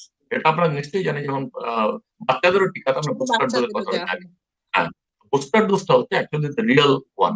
ফার্স্ট ডোজ নিয়ে যদি বলি যে আমি সেকেন্ডটা নেবো না, তাহলে কিন্তু আপনার কোনো লাভই হলো না। তো আমরা যে তথ্য এবং পরিসংখ্যান যেগুলো আমাদের কাছে আছে, 70% এফিকেসি, 90% এফিকেসি, ফাইজার ভ্যাকসিন 90% বলছে, কোভিশিল্ড বলছে 70% এফিকেসি, সেগুলো অর্থাৎ হচ্ছে সেগুলো কিন্তু তথ্যগুলো সেকেন্ড ডোজের পরে থেকে সেটা ক্যালকুলেট করা হচ্ছে। তো ফার্স্ট ডোজের পরে যদি আমরা ভাবি যে আমাদের আর কোভিড হবে না, এবার মাস্ক খুলে আমি ধেই ধেই করে নেচে নেচে ঘুরে বেড়াবো, তাহলে কিন্তু হবে না। আমাদের ইভেন এটাও বলা হচ্ছে যে আপনার সেকেন্ড ডোজের পরেও you have to be careful. এমনও হতে পারে যে আপনার যদি সেকেন্ড ডোজের পরে 14 দিন পরে বলছে actually antibody response at the highest থাকবে, এবং এটা কতদিন থাকবে, এটা বলা হচ্ছে যে 3 মাস থেকে 4 মাস থাকবে, বিকজ আমাদের তার বিয়ন্ডে কোনো ডেটা নেই এখন। আমরা যেহেতু টিকা নেওয়ার পর 3-4 মাস বেশি আমাদের ডেটা নেই। তো যখন ডেটাগুলো পাবো তখন আমরা বলতে পারবো। এই জন্যই বলছি যে আহ, তখন যদি করোনা কারোর হয়ও, তার যে ইন্টেন্সিটিটা, আমাদের হোল আইডিয়া ইজ দ্যাট আমাদের করোনা হলে যাতে আমাদের হসপিটালাইজ না হতে হয়, 1 নম্বর। 2 নম্বর, যেন আমাদের ভেন্টিলেটর না করতে হয়। 3 নম্বর, যাতে আমাদের শ্মশানে যেতে হয়। এই তিনটাই আমাদের গোল। আমার যদি করোনা হওয়ার পর আমি যদি বাড়িতে শুয়ে গা ব্যথা হয়, একটু প্যারাসিটামল খাই, ভালো হয়ে যায়, সেটা কিন্তু একটা মানে ইনফ্লুয়েঞ্জার মতন অন্যান্য হবে। ফ্লু বা জ্বর সর্দি কাশি অন্যান্য রোগের অ্যাবসলিউটলি, মতো যদি অ্যাবসলিউটলি, হয়ে যায় হ্যাঁ। তাহলে তাহলে আর এটা কোনো নিয়ে আমাদের সমস্যা হবে না। চিন্তা হ্যাঁ। চিন্তা করার কোনো কারণ নেই যে আমাদের ভ্যাকসিন নেওয়ার পর যদি করোনা হয়, কেন করোনা হলো? আরে করোনা হতেই পারে, কিন্তু সেই করোনার থেকে আপনি যদি হসপিটালাইজ পক্স না এর হন, মতো, আমি যেটা বলছি, পক্স এর মতো আপনি আমরা পক্সের হ্যাঁ, টিকা আপনি নিয়েছি, যাতে, আমাদের হয়ও। হ্যাঁ, আপনাকে অসুস্থ যাতে এমন না হন যাতে আপনার হাসপাতালে যেতে হয়, that is the whole idea. এক নম্বর। 2 নম্বর হলো যে আপনার হার্ড ইমিউনিটি। এবার আমরা এই ইম্পর্টেন্ট তথ্য আসছি, যে স্কুল চিলড্রেন, অ্যাডাল্টস, এদের এদের কি হবে? যারা বাড়ি থেকে মুভ করতে পারছে না, বাড়িতে এসে তো টিকা দেবে না তাদের, তাহলে তাদের প্রোটেকশন কি হবে? তাদের প্রোটেকশন হলো, তাদের যারা কেয়ারার্স, তারা যদি টিকা নেয়, তারা প্রোটেক্টেড হলো। তারা যদি প্রোটেক্টেড থাকে, তাহলে কিন্তু এদের প্রোটেকশন অটোমেটিক্যালি পাবে। 1 নম্বর। 2 নম্বর হলো, যদি আমরা সব অ্যাডাল্টসদের মোটামুটি টিকা দিতে পারি, তাহলে কিন্তু আমরা হার্ড ইমিউনিটি পেয়ে যাচ্ছি। হার্ড ইমিউনিটি যদি পাই, অটোমেটিক্যালি বাচ্চারা কিন্তু প্রোটেক্টেড হয়ে যাবে। তাহলে অতএব করোনার টিকা, আমার মনে হয় যেখানে বাচ্চাদের উপরে কোনো তথ্য পরিসংখ্যান এবং ট্রায়ালস হয়নি, সেখানে এটা নিয়ে খুব চিন্তা করার কিছু নেই। যদি বড়রা, একটা বাড়িতে ধরো 5 জন আছেন, সেখানে 2 জন বাচ্চা আছে এবং 3 জন বড় আছে, 3 জনই যদি আজকে টিকা নেয়, তাহলে ওই দুটো বাচ্চা কিন্তু প্রোটেক্টেড থাকছে ইন দ্য হাউস। এবং এটা যদি আপনি একটা পাড়া ভাবুন, একটা সোসাইটি ভাবুন, একটা রাজ্য ভাবুন, একটা দেশ ভাবুন, তাহলে কিন্তু তো আমাদের হার্ড স্কুলের ইমিউনিটিটা টিচাররাও বাড়ছে। তাই, স্কুলের টিচাররাও যদি নিয়ে থাকেন এবং বাবা মারাও যদি নিয়ে থাকেন, তাহলে বাচ্চাগুলো সুরক্ষিত হলো, এবং সেই বাচ্চারা যখন বাড়ি ফিরবে ঠাকুমা দাদুও সুরক্ষিত থাকবেন। চারপাশে যদি Absolutely. ঠিকঠাক হয়ে যাবে, কেয়ার গিভাররা, বিশেষ করে বয়স্ক লোকের কেয়ার গিভার থেকে কিন্তু রোগটা অনেক বেশি ছড়িয়েছে বয়স্কদের মধ্যে। তারা যদি এই ভ্যাকসিনটা নিয়ে নেন, তাহলে সেই বয়স্ক মানুষগুলো ঠিক হয়ে যাবে। আচ্ছা, একটা এই প্রশ্নটা আমার নিজের খুব অদ্ভুত লাগে, যখন এই কোভিড পরিস্থিতি ভয়ঙ্কর তুঙ্গে, তখন প্রত্যেকের মুখে ভ্যাকসিন কবে আসবে? একটা ভ্যাকসিন এলে যেন সমস্ত সমস্যার সমাধান, এরকম একটা চিন্তা ভাবনা তখন হয়েছিল। তাহলে যখন আল্টিমেটলি ভ্যাকসিনটা এলো, তখন কেন এই অবিশ্বাস তৈরি হচ্ছে? তখন কেন মানে হৃদয় কি বলছে? মানে ভ্যাকসিন নেব কি নেব না? এবং মস্তিষ্কের দিকে যাবে না হৃদয়ের দিকে যাবে? এরকম একটা ডিলেমা তৈরি হয়েছে। এটা কেন হলো? এখন তো লোকে ঝাঁপিয়ে পড়ে আরো বেশি আ মানে চাওয়ার কথা যে, যাক বাবা, এতদিনে একটা সলিউশন এসেছে, আমরা এটাকে অ্যাকসেপ্ট করি। আমরা তাহলে ভালো হবো। এটা কেন, এই ধরনের মানসিকতা কেন তৈরি হলো আপনার মনে হয়? আপনি পেশেন্টদের মধ্যে কি দেখেন? বিশেষ করে আপনি তখন বলছিলেন যারা শিক্ষিত সমাজ, তারা পর্যন্ত একটা ডিলেমার মধ্যে রয়েছেন। এটা কেন হলো? আ কারণ ভ্যাকসিন তো অনেক টেস্ট করেই এসেছে এবং আমরা তো চাইছি শিক্ষিত এটা সমাজ থেকে তো মুক্তি দূরের পেতে। কথা। হ্যাঁ, শিক্ষিত সমাজ তো দূরের কথা, আমাদের তো মানে যারা হেলথ কেয়ার ওয়ার্কার্স, তাদের ভ্যাকসিনের যে কমপ্লায়েন্স ভীষণ খারাপ। মানে দিল্লিতে আমি আজকে একজন আমার বন্ধুর সঙ্গে কথা বলছিলাম, ও বলছিল যে প্রায় ক্লোজ টু 60% নাকি নিচ্ছে না, 40% মতন নিয়েছে, উইচ ইজ ভেরি লো। আমাদের নেবারিং স্টেট উড়িষ্যাতে দেখলাম, আজকে আমি একটা ইয়ে পড়ছিলাম, সেখানে প্রায় 85% মতন ওদের কিন্তু কমপ্লায়েন্স। আবার কিছু কিছু হরিয়ানা টারিয়ানা, কিছু কিছু জায়গায় সেখানে 25-30% মাত্র। So it's very variable. আমাদের, আমি বলবো যে 50-60% মতন আমাদের কমপ্লায়েন্স, সেটা বাড়বে আস্তে আস্তে। তো আমার মনে হয় যে এই কারণেই মানুষের একটা প্রবলেম হচ্ছে মানসিকভাবে, বিকজ আমাদের ইতিহাস যদি আমরা ঘেঁটে দেখি ভ্যাকসিনের, সেখানে আমরা দেখি যে মিনিমাম 4 বছর লেগেছে আর আগের ভ্যাকসিনটা আসতে। সেটা বোধহয় আমার যত মনে হয় মামস ভ্যাকসিন ছিল। তো সেখানে যেখানে 4 বছরে একটা ভ্যাকসিন লাগে, সেখানে হঠাৎ করে 1 বছর ঘুরতে না ঘুরতে আমরা ভ্যাকসিন পেয়ে গেলাম। এটা নিয়ে একটা প্রথম বিরাট প্রবলেম হচ্ছে মানুষের মনে। 2 নম্বর হচ্ছে, আমাদের যে তথ্যগুলো আছে, তথ্যগুলো কিন্তু এখনো খুব একটা পাবলিক ডোমেইনে এখনো আসেনি। এমন না, আমি বলছি না যে তথ্যগুলো এলেই আমরা পাবলিক ডোমেইনে সবাই সেটা পড়াশোনা করে আমরা বুঝে গিয়ে ঠিক হয়ে যাবো, তা না। মানুষের দুটো জিনিস জানতে চাইছে মানুষ। একটা হচ্ছে যে সেফটিটা খুব ইম্পর্টেন্ট। এফিকাসির থেকে কাজ করুক না করুক সেটা পরে দেখা যাবে, কিন্তু আমি মারা যাব না তো, এবং আমার প্যারালিসিস হয়ে যাবে না তো, প্রবলেম হয়ে যাবে না তো? বিকজ এগুলো কিন্তু ওদের প্রিভিয়াস যে ভ্যাকসিন গুলো সেটার হিস্ট্রি থেকে ওরা ভাবছে। কিন্তু এই ভ্যাকসিনটা যে একটু অন্যরকম, সেটা মানুষকে বোঝাতে একটু টাইম লাগবে। কারণ আমার মনে হয় যে তথ্যগুলো আসতে, আজকে যেমন ল্যান্ডসেটে, এটা খুব একটা আমাদের নামি জার্নাল ইংল্যান্ডের, এবং সেখানে ওরা বলেছে এই যে আমরা ভারত কোভ্যাক্সিন, যেটা যেটা নিয়ে আমাদের এত তর্ক বিতর্ক, বিকজ এটা ফেজ 3 ট্রায়ালে আছে। ওরা কিন্তু আজকে আনইকুইভেকলি বলেছে যে ইটস সেফ ভ্যাকসিন। এটা ল্যান্ডসেটের মতন একটা রেপুটেড জার্নালে কিন্তু আজকে এটা বেরিয়েছে, এটা সেফ ভ্যাকসিন। তো সেফটির ব্যাপারটা এসছে, এফিকাসির ব্যাপারটা এখন আসতে ওদের বলছে ফেব্রুয়ারির এন্ড লাগবে to give the trial results. Efficacy আমার মনে হয় ব্যাপারটা বুঝতে বুঝতে আমাদের ডেফিনেটলি ডিসেম্বর জানুয়ারিতে হয়ে যাবে। তো কার কতটা এফিকাসি, কিন্তু সেফটি ব্যাপারটা তো, আমি এক্সাম্পল, আমি 16 তারিখে নিয়েছি, আজকে আমি 21 তারিখে, 5 দিনে আই এম ওকে। বেসিক্যালি একটা ফেজ বেরিয়ে গেল। এরকম যদি আমাদের কাছে 1 কোটি মানুষ সামনে দাঁড়ায় যে তাদের কম প্রবলেম হয়েছে কিংবা অল্প প্রবলেম হয়েছে, এখন বলবেন যে তার মধ্যে যদি 3 জন তো মারা গেছে, 3 জন তো মারা যেতেই পারে। 1 কোটি মানুষ যদি নিয়ে 3 জন মারা যায়, সেটা তো মানে আপনি কলকাতার রাস্তা একটা বাইপাসে ক্রস করতে গেলে তো আপনি তার থেকে অনেক বেশি মৃত্যুহার হবে। তো সেই জায়গাটা তো থাকবেই, কারণ তাদের হয়তো অ্যালার্জি ছিল, তাদের হয়তো হাইপার সেন্সিটিভিটি ছিল, আমরা জানি না। তো ওভারঅল যদি মনে হয় যে আপনার এখন তথ্যের থেকেও বেশি ইম্পর্টেন্ট, আপনার কিন্তু অ্যাডভার্টাইজমেন্ট লাগবে, যারা কারা নিল এবং তারা কেমন আছেন, that is very very important. তো আমার মনে এবং হয় যে যারা এই ভ্যাকসিন হেলথ, নিচ্ছেন তারা একটু সামনে এসে বলাটা খুব প্রয়োজন। আপনি যেরকম ভাবে বলছেন, অ্যাবসলিউটলি, এবং আপনি বললেন যে প্রোগ্রামের শুরুতেই আপনি বললেন যে আমি ভ্যাকসিন নিয়ে বলতে চাই, কারণ আমি নিজে নিয়েছি, আমি চাইছি সবাই আরো এগিয়ে আসুক। এই যে সচেতনতা, এই যে নাগরিক সচেতনতা বা এই মানে মানুষের জন্য যে ভাবনা, এটা খুব প্রয়োজন। যারা নিচ্ছেন তারা একটু সামনে এসে বলুন যে তারা ভালো আছেন। রিউমার না ছড়িয়ে, যারা কিছু জানেন না তারা কিন্তু রিউমার ছড়াচ্ছেন। অমুক দেশে এতজন মারা গেছেন, অমুক দেশে এতজনের এই সমস্যা হয়েছে।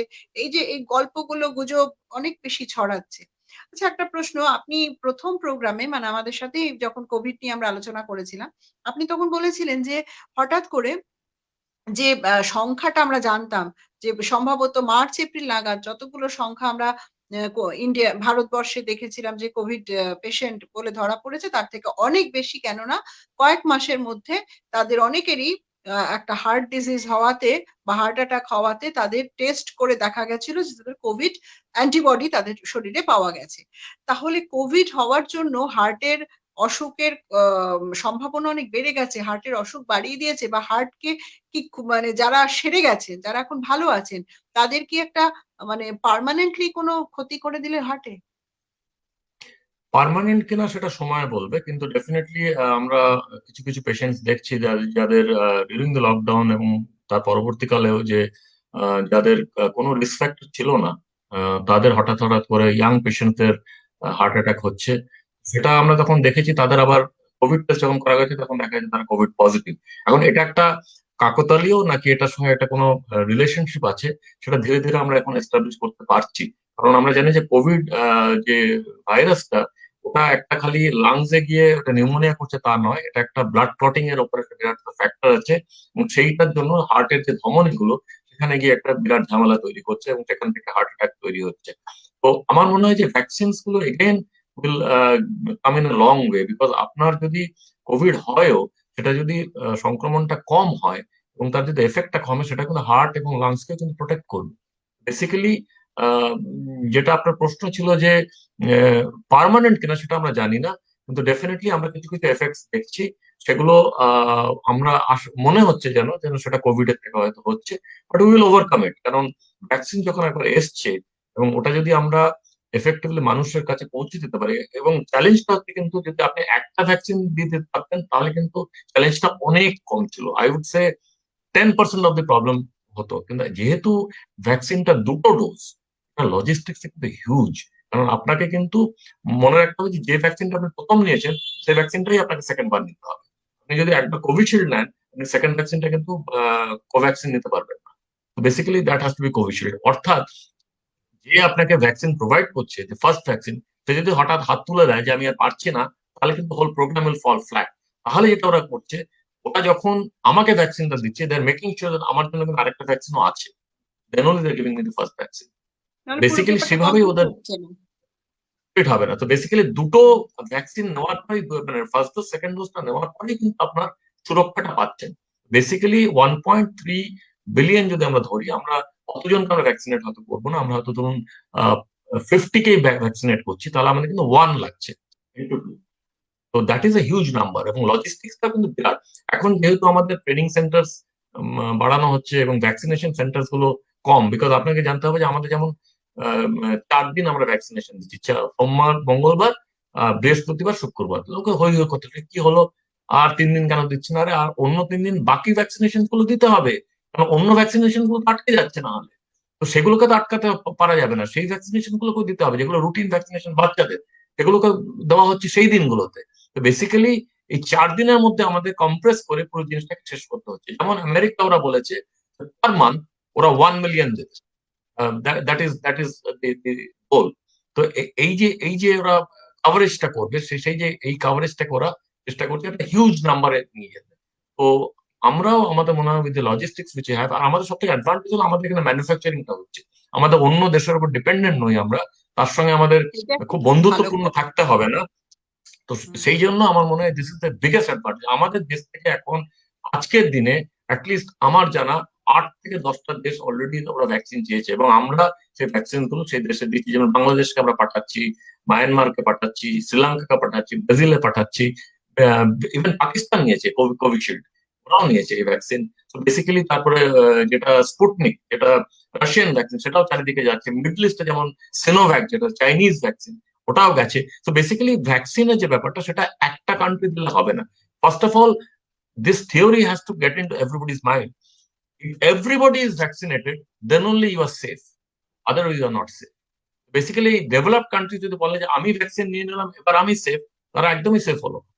ইউ হ্যাভ টু ভ্যাকসিনেট কারণ এখন এভরিবডি। তো ওরকম একটা জায়গার মধ্যে আমরা তো আর আটকে নেই। আমরা তো এখন একটা প্লেনে করে একটা রোগ কোথায় না কোথায় চলে যেতে পারে, উত্তর গোলার্ধ তাই থেকে হয়েছে, দক্ষিণ দিস ইজ গোলার্ধে। This is this is the তাই ইম্পোর্টেড, তো হয়েছে, দিস ইজ দ্য এভাবেই ইম্পোর্টেড ছড়িয়েছে। ডিজিজ। নয়তো আগে আর ভ্যাকসিন সম্পর্কে এর আগেও যখন পুরনো ঘটনা যা শুনেছি, বিভিন্ন রোগের যখন ভ্যাকসিন বেরিয়েছে, মানুষের বিশ্বাসযোগ্যতা অর্জন করতে কিন্তু অনেক সময় লেগে গেছে। বড়, বড় মানে মানুষেরা বিভিন্ন জায়গায় গিয়ে লোকের মধ্যে গিয়ে বোঝানোর চেষ্টা করেছে, "এটা নাও, তোমাদের ভালো হবে।" কত রকম ধর্মীয় কুসংস্কার ছিল, কত রকম সামাজিক কুসংস্কার। মানুষ চিরকালই মানে একটা পক্ষ সবসময় আলোর দিকে আর একটা পক্ষ অন্ধকারের দিকে। যারা আলোর দিকে আছে তারা সবসময় অন্ধকারকে আলোয় ভরাতে চেষ্টা করবেন। ডক্টর দেবের মতো মানুষরাই সেটাই চেষ্টা করে যাচ্ছেন। একদম শেষ প্রশ্ন আজকে অনুষ্ঠানের একদম শেষে যেটা বলব, সেটা হলো এই যে ভ্যাকসিন নেওয়া হলো, ওষুধও হলো, আস্তে রোগের প্রকোপ কমলো। আমরা এখন কোভিড ক্লান্ত ভীষণ। আস্তে একটু নিজেদের ছড়াচ্ছি। তারপরেও আমরা আর কি বা কতদিন এই মিনিমাম যে সুরক্ষা বিধি সেটা মেনে চলবো? এই মাস্কিং, তারপরে স্যানিটাইজিং, জিনিসপত্র ধুয়ে ব্যবহার করা, বাড়িতে ফিরে সমস্ত কিছু পরিষ্কার করা। এটা কতদিন পর্যন্ত করলে বা সারা জীবন করব সেটা যদি একটু বলেন। এটাই আমার শেষ প্রশ্ন। দেখুন, মাস্কিংটা ইজ আ হ্যাবিট। কিছু কিছু দেশে যেমন জাপান আমরা জানি যে মাস্কটা is a habit for them for a very long time. তো ওদের মাস্কিং যখন হলো সারা পৃথিবী, ওদের খুব একটা প্রবলেম হয়নি। আমাদের জন্য mask is not a habit at all. আমরা মানে অল আউট করে না আসলে আমরা ঠিক মনের কথা বলতে পারি না। তো তো দ্যাট ইজ আওয়ার হ্যাবিট। অনেকের দম এখানে বন্ধ হয়ে যায়। আমার তো হয়ে যায়। আমার হচ্ছে তো হচ্ছে দম অ্যাবসলিউটলি বন্ধ অ্যাবসলিউটলি হয়ে হচ্ছে, যায়। কিন্তু কিন্তু এই যে হাইজিনের কথাটা বললাম, মানে hygiene is something which you should all maintain. মানে এটা এটা তো ভালো জিনিস। আমার মনে হয় যে যদি একটা সিলভার লাইনিং থাকে কোভিড এ, আমার মনে হয় একটা হচ্ছে যে আমরা অনেক সচেতন হয়েছি। যে আমি আগেও এই কথাটা বলেছি দ্যাট উই আর অ্যাকচুয়ালি, আমরা এই প্ল্যানেটে আমরা অতিথি, আমরা মালিক নই। এই জায়গাটা আমাদের একটা মাথায় ঢুকেছে। সেকেন্ডলি, আমাদের অনেক অভ্যেসগুলোকে সেগুলোকে আমরা অ্যাকচুয়ালি অনেক মার্জিত করতে পারবো। That is a chance we have got. তো এই জিনিসটা, ভাইরাস কিন্তু এটা শেষ নয়। This is not the first of the last virus. Virus এবার যেভাবে এখন মিউটেশন চলছে, ইনফ্লুয়েঞ্জা, করোনা, এগুলো কিন্তু আস্তে আস্তে আসতে থাকবে। সো বেসিক্যালি আপনার যে প্রশ্ন, এটা লাইফ লং কিনা, আমার মনে হয় if you are young and if you are use to see people in mask, আপনি যখন বড় হবেন তখন কি করবো, যদি মাস্ক ছাড়া ঘুরে বেড়ায় তাকে কিন্তু আটকে দেবে, বলে মাস্ক পরো। তো বেসিক্যালি ওই জায়গায় হয়তো যেতে পারে জিনিসটা, but that only time will say. যে কিন্তু আমার মনে হয় যে কোনো গভর্নমেন্টই এখনই কনফিডেন্টলি বলতে পারবে না যে আপনি মাস্ক পরবেন না। It will probably be optional. কিন্তু কিছু কিছু জায়গায় হয়তো ওরা ম্যান্ডেটরি করে, যেমন আমরা ওটিতে যখন ঢুকি আমাদের মাস্ক পরতেই হয়। সারা জীবনে আমার মাস্ক পরে ওটিতে ঢুকেছি, কেউ তো বলেনি যে আপনি মাস্ক পরতে পারেন কি না পারেন। তো তাছাড়া এরকম এই না ব্যাপারটা। অসুখটা থাকুক না থাকুক, দিনের পর দিন তো এই পলিউশন সেটা তো দিনের পর দিন যেভাবে বাড়ছে, তখনও তো মানে সিওপিডি যাদের আছে, যাদের এইসব নানান রকম আর হাঁপানি বা এই ধরনের অসুখ তো বাড়ছেই। মানে কোভিড থাকুক না থাকুক, নিঃশ্বাসের যে প্রবলেম এবং আ পলিউশন জনিত যে রোগগুলো সেগুলো তো দিনের পর দিন বাড়ছে। এই অসুখের আগেও দেখতাম বন্ধু-বান্ধবদের মধ্যে অনেকেই তারা কিন্তু মাস্ক ব্যবহার করত। আর এখনো এই আর পরিচ্ছন্নতাটা যেটা কোভিড আমাদের ২০২০ সালে শিখিয়ে দিল কান ধরে যে পরিচ্ছন্ন থাকা, স্বাস্থ্য আমরা তো স্বাস্থ্য ধারণার থেকে অনেকটা দূরে চলে গেছিলাম। খুব কেয়ারলেস হয়ে গেছিলাম। সেই জায়গাটা তো আমাদের জোর করে শেখানো হলো। সেটা মনে হয় মেইনটেইন করে যাওয়াটাই ভালো। তাই নয় কি?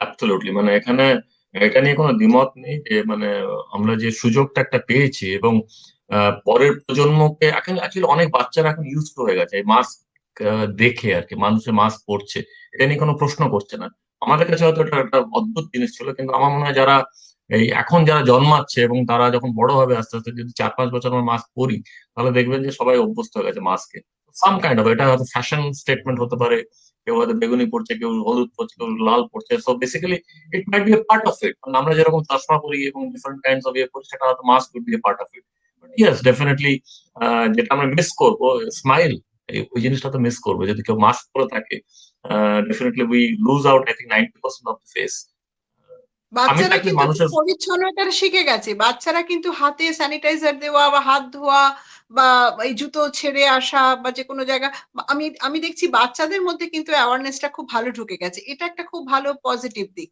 যে তারা যখন বড় হবে বা তাদের থেকে তারা বড়দের বলছে এটা করো, ওটা করো। এটা ভালো লাগছে হুম, এটা দেখতে। বড়দের নিয়েই সমস্যা। এখন আজকে এই অনুষ্ঠান আজকে আমরা এখানে শেষ করছি। আম আমার মনে হয় আজকে যারা ছিলেন তারা নিশ্চয়ই উপকৃত হবেন। বিভিন্ন বিষয় নিয়ে আলোচনা করলাম। যে এই হৃদয়ের কথা শোনার কথা বলা হলো যে সত্যি, সত্যি কোন বয়স থেকে শুনবো, কখন শুনবো, একদম ঠেকে গিয়ে শিখবো নাকি দেখে, দেখে শিখবো? এই সবকিছু আমাদের নিজেদের সঙ্গে বোধহয় আলোচনা করে ঠিক করতে হবে। আর মন সবসময় ভালো রাখবেন, আমি মনের কথা বলবই। মন সবসময় ভালো রাখতে হবে, খুশি থাকতে হবে। এক্সপ্রেস করতে হবে। ভালো, হাসি, কান্না, দুঃখ। হ্যাঁ, যদি সেরকম কোনো বন্ধু না থাকে লিখুন, ডায়েরি লিখুন, গলা ছেড়ে গান গান, সেটা বাথরুমে গিয়ে গান গাইলেও হবে।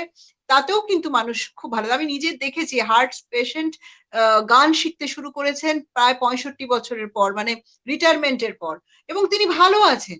তিনি খুশি আছেন। খুব আনন্দে আছেন, গলা ছেড়ে গান গাইছেন। সে গলায় সুর থাকুক না থাকুক। একদম আনন্দে থাকুন, ভালো থাকুন। ডাক্তাররা যা, যা বলছেন শুনুন। আর একটা মিনিমাম যে স্বাস্থ্যবিধি, যেটা না করলেই নয় সেটা কিন্তু আমিও করব। হ্যাঁ, আমিও বলে রাখলাম। আমি একটা প্রতিজ্ঞা করে ফেললাম বছরের শুরুতে। আমিও আস্তে, আস্তে ভাবছি এবার এই ব্যাপারগুলো একটুখানি মেইনটেইন করতে হবে, বয়স বাড়ছে। আ সবাই মিলে ভালো থাকুন, আনন্দে থাকুন। অনেক ধন্যবাদ। ডক্টর দেব, আপনার অনেকটা সময় আমরা নিয়ে নিলাম। আ আবার দেখা হবে। আবার একটা অন্য কোনো অনুষ্ঠানে, অন্য কোনোভাবে দেখা হবে। Thank you